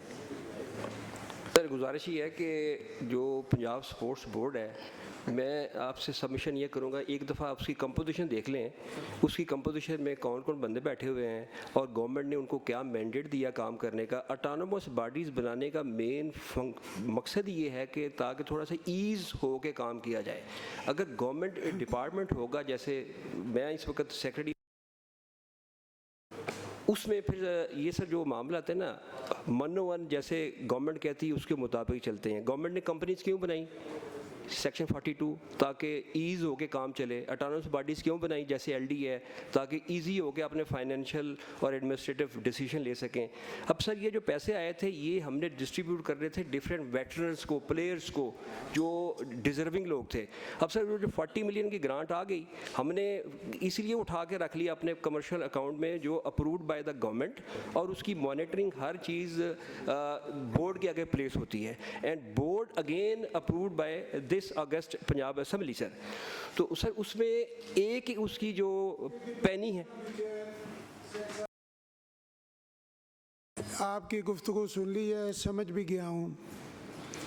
जो रूल्स ऑफ बिजनेस आपके बीओडी ने बनाए हैं, ये हाउस उसको देख भी सकता है, उस पर एतराज़ भी कर सकता है। अगर उसमें कोई अनॉमली हो उसको रेक्टिफिकेशन के लिए बोर्ड को भेज भी सकता है। हमने फिनांस डिपार्टमेंट से पूछा कि क्या ये आपके मुरवजा कवानीन के मुताबिक ये दुरुस्त है। उन्होंने कहा कि अगर इन्होंने ये इस तरह का कोई मैकेनिज़्म बनाना था उसके लिए फिनांस की सैंक्शन की ज़रूरत है। अगर तो इन्होंने सैंक्शन ले ली है, वेल एंड गुड। अगर सैंक्शन नहीं ली तो then this is an anomaly. फिर अगर आपने कोई फिनांस डिपार्टमेंट से सैंक्शन ले ली है तो वो दिखा दें। अगर सैंक्शन नहीं ली तो अकॉर्डिंग टू द डिपार्टमेंट वो कहते हैं ये गलती है आपकी, इसको आप दुरुस्त फरमाएं। सर उसमें गुजारिश ही है। अच्छा एक मिनट इसमें ऐड कर देते हैं, सॉरी। बीओडी जो है ना, मियां साहब ने बात की है उसमें ऐड करते हैं। बीओडी जो है वो भी मुरवजा कवानीन से बाहर नहीं जा सकता। अच्छा, फाइनेंस जिस तरह सीनियर मेंबर ने बात की और सेक्रेटरी साहब ने बताया, क्या इनको जो इनके रूल्स हैं इनमें इनको इजाज़त है अपने अकाउंट में पैसे लेके जाने की, जिस तरह सेक्रेटरी साहब ने बताया है? सर इस तरह है कि जब आप सान असाइनमेंट अकाउंट में पैसा रखते हैं तो वो हमारा पोटेंशियल कंसोलिडेटेड फंड का हिस्सा है वो सरकारी खजाना नहीं आप देखें ना, एक क्वेश्चन ये है सर, वो उसी तरफ आऊँगा ना सर, वो हमारे अकाउंट 1 का हिस्सा है, वहाँ से पैसा नहीं निकल सकता जब तक फाइनेंस डिपार्टमेंट की एडवांस सैंक्शन की इजाज़त ना हो। वहाँ से पैसा निकालने के लिए कमर्शियल बैंक में ले जाने के लिए सैंक्शन लेनी पड़ती है, और बैंक में लेते हैं, हमने कभी इनकार नहीं किया, जस्टिफिकेशन के साथ केस भेजते हैं, हम अलाउ करते हैं। वो सैंक्शन अगर सर है तो वेल एंड गुड, नहीं है तो इरेगुलरिटी है। क्यों जी डीजी साहब, आपके रूल्स अप्लाई करते हैं? अगर वो जरा बता दें हाउस को कि भी इस रूल के तहत है ये। इनके रूल्स का सवाल ही नहीं है। चेयरमैन साहब गुजारिश है तो जो भी इनकम कोई सर मेरी अर्ज तो सुन लें, वो उनका पॉइंट ऑफ व्यू तो ले लें, बजट का हिस्सा हो। डीजी हो सकता है मुझे और आपको पता हो, कोई सामीन सुन रहे हैं उनको ना बता तो देना डीजी साहब। उनका केस ये है कि हम ले जा सकते हैं फाइनेंस, और हमारी क्लियर पिक्चर ये है कि ये without the prior approval of the finance या गवर्नमेंट के नहीं लेके जा सकते। तो हम डीजी साहब से पूछ लेते हैं कि भी कहाँ पे है कानून। आपके सामने सबमिशन है कि तमाम फाइनेंशियल इनकम को हैंडल करता है फाइनेंस, फाइनल अथॉरिटी फाइनेंस है, जो उनका वर्शन होगा वही फाइनल रहेगा। मेरी और आपकी ओपिनियन और बोर्ड और ये जो इस तरह के हैं वो उसके नीचे आती हैं। जो आपने सवाल किया वो आप उनका जवाब आएगा तो फिर ठीक। जी डीजी साहब। अच्छा थोड़ा सा मैं अर्ज़ करता हूँ सर, अभी मैं आपका प्रीवियस एक्सपीरियंस बताता हूँ। जब मैं होम में था सर, वहाँ पे एक हमने ऑटोनोमस बॉडी बनाई, centre of excellence for countering violent extremism.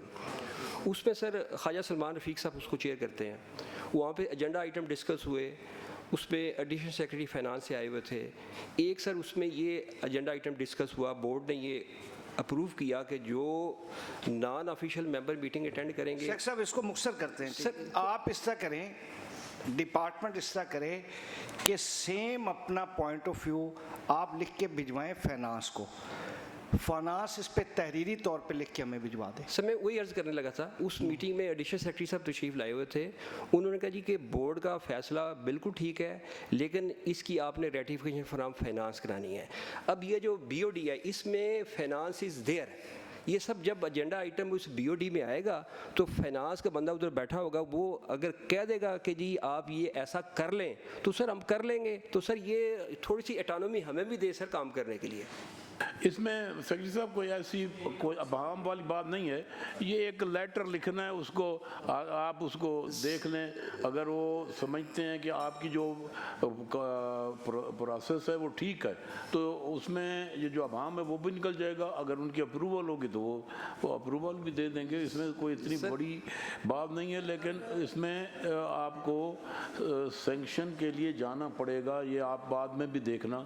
ये इसको ये फाइनेंस डिपार्टमेंट से गुजारिश है कि एक मिनट ज़रा कर दें। ये जो आपके बोर्ड ऑफ डायरेक्टर्स बने होते हैं या जिस तरह कंपनीज बनी है सेक्शन 42 की जो है, तो उसमें जब ये जिस तरह अभी सेक्रेटरी साहब कह रहे हैं उसमें सेक्रेटरी साहबान आपका नुमाइंदा होता है, फाइनेंस का एडिशनल सेक्रेटरी है जो भी, तो वो अगर वहाँ बैठता है और बोर्ड अप्रूवल दे देता है या वो जो अथॉरिटी है वो अप्रूवल दे देती है, उसके बाद फिर क्या ज़रूरत है आपके पास आने की? या तो आपका नुमाइंदा उसमें नुमाइंदगी ना कर रहा हो, वो अप्रूवल उस बोर्ड की है, सैंक्शन करे नहीं सर, सैंक्शन तो फाइनेंस डिपार्टमेंट देखें जी, नहीं निकलता। देखें जी, with the permission of the chair, बात ये है, एक है BOD, एक है फाइनेंस डिपार्टमेंट।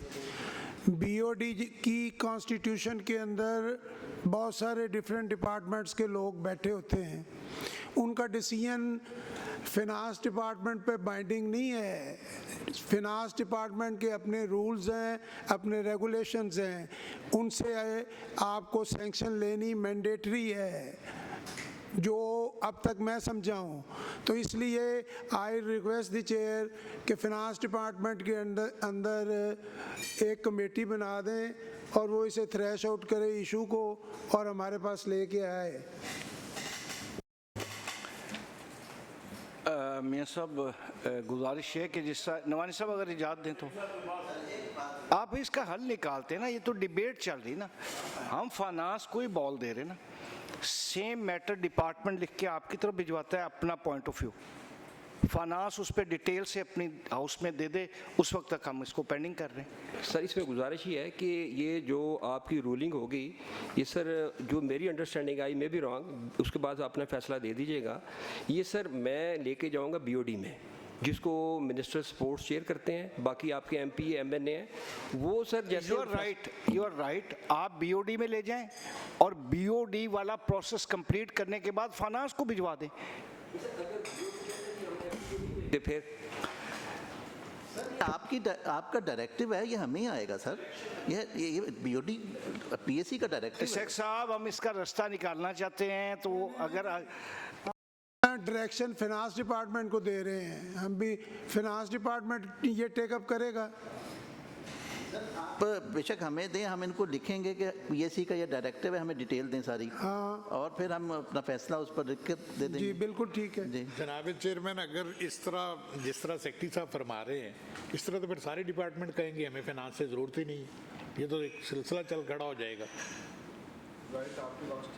नहीं, ये तो फिर देखें ना, हर फाइनेंशियल ईयर के पैसे लैप्स कर जाते हैं, अगर वो सारे उठा के फिर अपने दूसरे हेड्स में ले जाया करेंगे। सर इसमें एक और बात है कि पैसे की बात नहीं है, पैसे चले गए बैंक में, लेकिन आगे उसकी यूटिलाइजेशन नहीं नज़र आ रही। 9 लाख रुपए सारा खर्च हुआ है 40 में से। इसमें जो ऑडिट वालों का ऑब्जेक्शन है वो क्या है?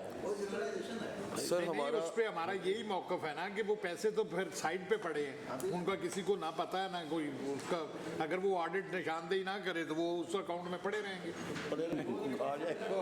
नहीं सर, वो पैसे सारे डिस्ट्रीब्यूट हो गए, तमाम बेनिफिशियरीज को चले गए।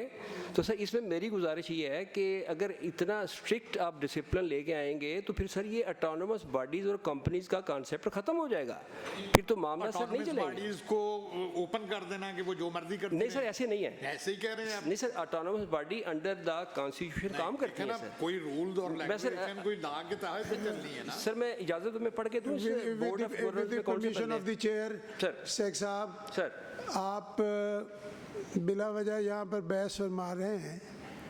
जो बीओडी है या ऑटोनोमस बॉडी है, वो भी तो under the umbrella of government चल रही है ना। वो किसी कवायद और ज़वाबित की पाबंद है कि नहीं है? जी जी बिल्कुल है, ये मेरे पास डॉक्यूमेंट है सर। तो फाइनेंस डिपार्टमेंट यहाँ से डिस्पर्समेंट करता है पैसे, वो जाते हैं आपके पास, उन्होंने देखना होता है कि आपने उन्हें सही हेड के अंदर रखा है, उसे मिसयूज़ तो नहीं कर रहे, उनकी सैंक्शन जो है वो आपको रिक्वायर्ड है। इसमें सर मैं भी एक सर ऐड करना चाहूँगा। सर ये अथॉरिटी जिसके तहत पैसे रिलीज़ किए गए, उसमें सर लिखा है नो विड्रॉल्स फ्रॉम द आसान assignment account are permissible as advance withdrawals are for an block transfer of funds in commercial banks except with the express approval of finance department. ये sir उसी के जो पैसे हैं जिसके, अब सर बात ये है कि किसी ने तो ट्रांसफ़र किए हैं, उसने किस अथॉरिटी से किए हैं, ये सर क्वेश्चन है, किसके ने वो सैंक्शन दी है कि इसको ट्रांसफर कर लिया जाए। सर यहाँ पर PAC 1 का जब डायरेक्टिव है तो वो तो बोर्ड, स्पोर्ट्स बोर्ड को भी यहाँ तलब कर सकता है। PAC 1 का डायरेक्टिव है, कॉन्स्टिट्यूशन जो मर्जी है। बोर्ड के जो फंक्शंस हैं उसमें उनको फाइनेंशियल पावर है, लेकिन उनकी यूटिलाइजेशन और उनके मैनेजमेंट में तो फाइनेंस डिपार्टमेंट इन्वॉल्व है। और दूसरी जो बात है, ये जो पैसे हैं ये किसी की प्राइवेट इदारे के नहीं हैं, वो फाइनेंस सरकारी ख़जाने के पैसे हैं। जब उनके खर्च होगा, जब शिफ्ट होंगे, वो तो सरकारी ख़जाना जो जिनके पास है उनसे तो कंसल्ट करेंगे।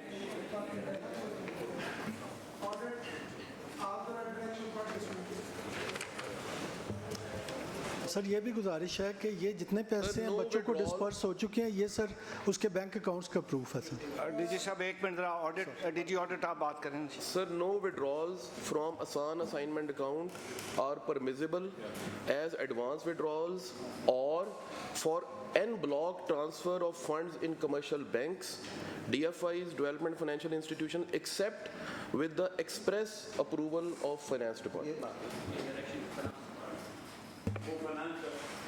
अच्छा, ये जो पैसे थे ये आसान अकाउंट में आए? जी, वहाँ से आए, वहाँ से फिर इन्होंने कमर्शियल बैंक में कर दी। शेख साहब, इस पे तो क्लियर कट है, अब आप बताएं ना जी। सर, ये मैं अर्ज़ करता हूँ, ये जो पंजाब स्पोर्ट्स बोर्ड है ना, इसके जो अपने अकाउंट हैं approved by the finance department, इसमें सर काफ़ी हमारे पास ग्रांट्स भी आती हैं, आगे हम डिस्पर्स करते हैं। ये सारी चीज़ें जो ओवरसी करते हैं बोर्ड, तो सर अगर आप जैसे डायरेक्शन देते हैं मैं बोर्ड में ले जाऊंगा, बता दूंगा जी पीएससी की ये डायरेक्शन है, तो उसमें फिर हमारी एफिशिएंसी कंप्रोमाइज़ हो जाएगी। लेकिन आप अप्रिशिएट करें कि जो भी थोड़ी मोटी आपकी एफिशिएंसी क्या कंप्रोमाइज़ हो जाएगी जी? सर पीएससी नहीं, आप कानून के ताबे फरमान नहीं है।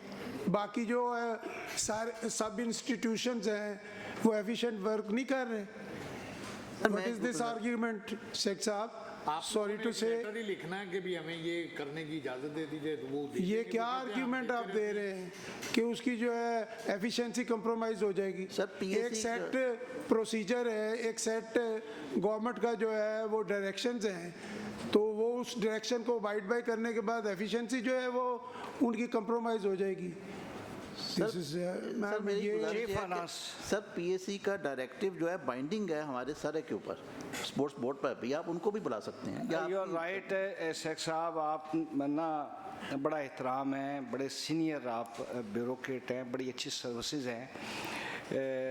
पहले भी आपने एक थोड़ी सी बात ऐसी कर दी जिससे मैं समझता हूँ मेरी तो दिल आज़ारी हुई है, बाकी दोस्तों की भी हुई होगी। आपने कहा कि भी मैं बोर्ड में ले जाता हूँ और अगर बोर्ड फिर फाइनेंस को कहे ना भिजवाए, तो मेरे ख्याल में आप जैसे इंतहाई सीनियर और मंझे हुए ब्यूरोक्रेट के मुंह से इस तरह की बात अच्छी नहीं लगी हमें ना। आप रूल्स को भी बेहतर समझते हैं, जानते हैं, और काफ़ी कवानीन आपके हाथ से बने हुए हैं। देखिए, हमने तो चलना है बाय बुक, ख्वाहिशात पे नहीं चलना। मेरी भी बेशुमार ख्वाहिशात होंगी इस कमेटी में बैठे। अब मैं डिस्क्लोज़ नहीं कर सकता कि मेरा भाइयों से करीबी एक दोस्त है, मेरी 32 साल ज़िंदगी के उससे गुजरे, उसका भी पैरा इसी में है, तो वो एज़ पर लॉ उसके उस पे होगा काम, जो कानून ज़ाब्ता उसकी इजाज़त देता है। तो ख्वाहिशात पे तो नहीं हम चल सकते ना। हमने तो या फिर इस बुक में तब एक ऐड कर लें कि भी मेरी और आपकी ख्वाहिशात पे चीज़ें चलेंगी। आपका मौक़िफ़ मैं भी एग्री हूँ, होने चाहिए, तो फिर आप कोई डिपार्टमेंट की तरफ से मूव कर दें, उसकी लेजिस्लेशन करवा लें, उसमें अमेंडमेंट इसमें वैसे सेक्रेटरी फाइनेंस को आप खुद सारा केस लिख के भेज दें भी आया ये ठीक कर रहे हैं। सब एक मेरा और भी क्वेश्चन है, मैंने मियाँ साहब से भी कहा है कि मुझे ये आप इसकी कंपोजिशन देखें ना बोर्ड की, और बड़ा ज़बरदस्त इसमें फाइनेंस खुद है, और अगर फाइनेंस खुद है और वहाँ पे ये अमल हो रहा है, तो वहाँ पे फाइनेंस ने ऑब्जेक्ट क्यों नहीं किया, या फाइनेंस ऑब्जेक्ट क्यों नहीं करता? अब यहाँ पे तो असिस्ट कर रहे हैं ना जी। अब मैं आपको भिजवाता हूँ, इसमें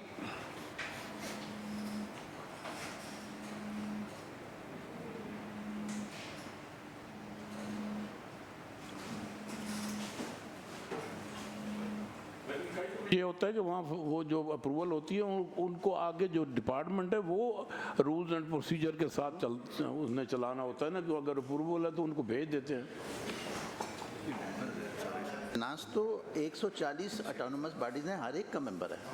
वो उसका मतलब ये नहीं है वो मेंबरशिप उसकी उस ऑटोनोमस बॉडी के लिए हैं, डिपार्टमेंटल वर्क और रूल अपनी जगह पे हैं, वहाँ पर वो चीज़ सैंक्शन होगी, चीज़ वहाँ आएगी।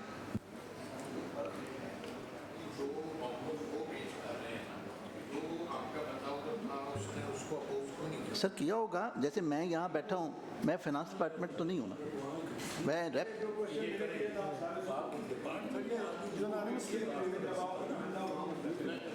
यहाँ बैठा हूँ, मेरा को दिखाओ सर, मैं यहाँ बैठा हूँ, मैंने एक बात की है ना। तो अच्छा शेख साहब, एक और नया आ गया है, वो हमने कंपोजिशन देखी है। मैं तो आपके कहने पे, आपकी बात पे कायल हो गया था कि भी फाइनेंस का अगर खुद सेक्रेटरी फाइनेंस या उसका रेप आता है तो उसको, तो वहाँ पे अगर कोई खिलाफ कानून या ज़ाब्ते से हट के बात हो रही है तो उसको तो ऑब्जेक्ट करना चाहिए कि भाई ये वायलेशन हो रही है फाइनेंस के। वो आपकी कंपोजिशन में तो फाइनेंस का बंदा ही नहीं है। बताइए जी, फाइनेंस का बंदा तो है, किधर है ये आपका? सर एक मिनट, अभी आ जाता है सर। इससे पहले कि आगे बात की जाए सर, मैं अपोलॉजीज़ करता हूँ सर, जो आपने चीज़ बताई अगर दिल आज़ारी हुई है उसके लिए मैं सर बिल्कुल अनकंडीशनल अपोलॉजी। चेयरमैन मैं एक गुजारिश करना चाहता हूँ, नए ब्यूरोक्रेट से या को भी उससे तो हम एक्सपेक्ट कर सकते हैं, लेकिन आपसे मैं सर अपोलॉजीज़ करता हूँ। नवानी साहब सर गुजारिश है, जो बोर्ड ऑफ डायरेक्टर है उसमें जो बात होती है, चाहे फाइनेंस का नुमाइंदा हो जावा, वहाँ एक ओवरऑल प्लीज आप वहाँ एक ओवरऑल डिसीजन होता है। अच्छा शेख साहब सॉरी, मैं एक मिनट सर एक मौका दो ना, वो अटेंडेंस रजिस्टर है जिंदे फाइनेंस ते बड़ी अटेंडेंस बट कंपोजिशन जो नहीं है, मैं उन्होंने कहा भी ना इन्हों डिबेट करो। जी नवानी साहब सॉरी सर गुजारिश है, बोर्ड ऑफ जो डायरेक्टर है उसमें एक पॉलिसी डिसीजन होता है, आगे उसको जो प्रोसीड करना होता है रूल्स के तहत वो डिपार्टमेंट ने करना होता है। अगर फाइनेंस का वहाँ डिपार्टमेंट कोई नुमाइंदा होगा तो उसने कहा होगा ठीक है आप कमर्शियल बैंक में लेके जा सकते हैं, आगे डिपार्टमेंट का काम है कि वो कमर्शियल बैंक में जाएगा तो जो अप्रूवल होंगी वो डिपार्टमेंट ने आगे उसको उस प्रोसेस को कंप्लीट करना है विद इन रूल्स।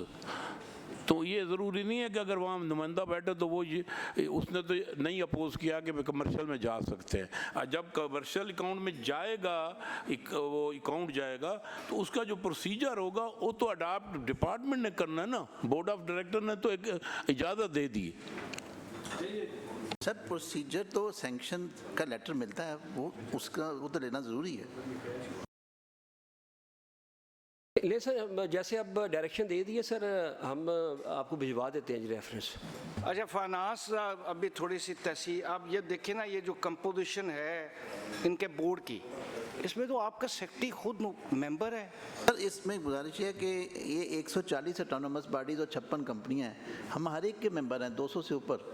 नहीं आपका नुमाइंदा जाता है वहाँ पे? सर हमारा सेक्शन अफसर जाता है। मुझे अटेंडेंस शीट दिखाई उन्होंने। सर सेक्शन अफसर गया होगा, गया हुआ है ना वहाँ पे।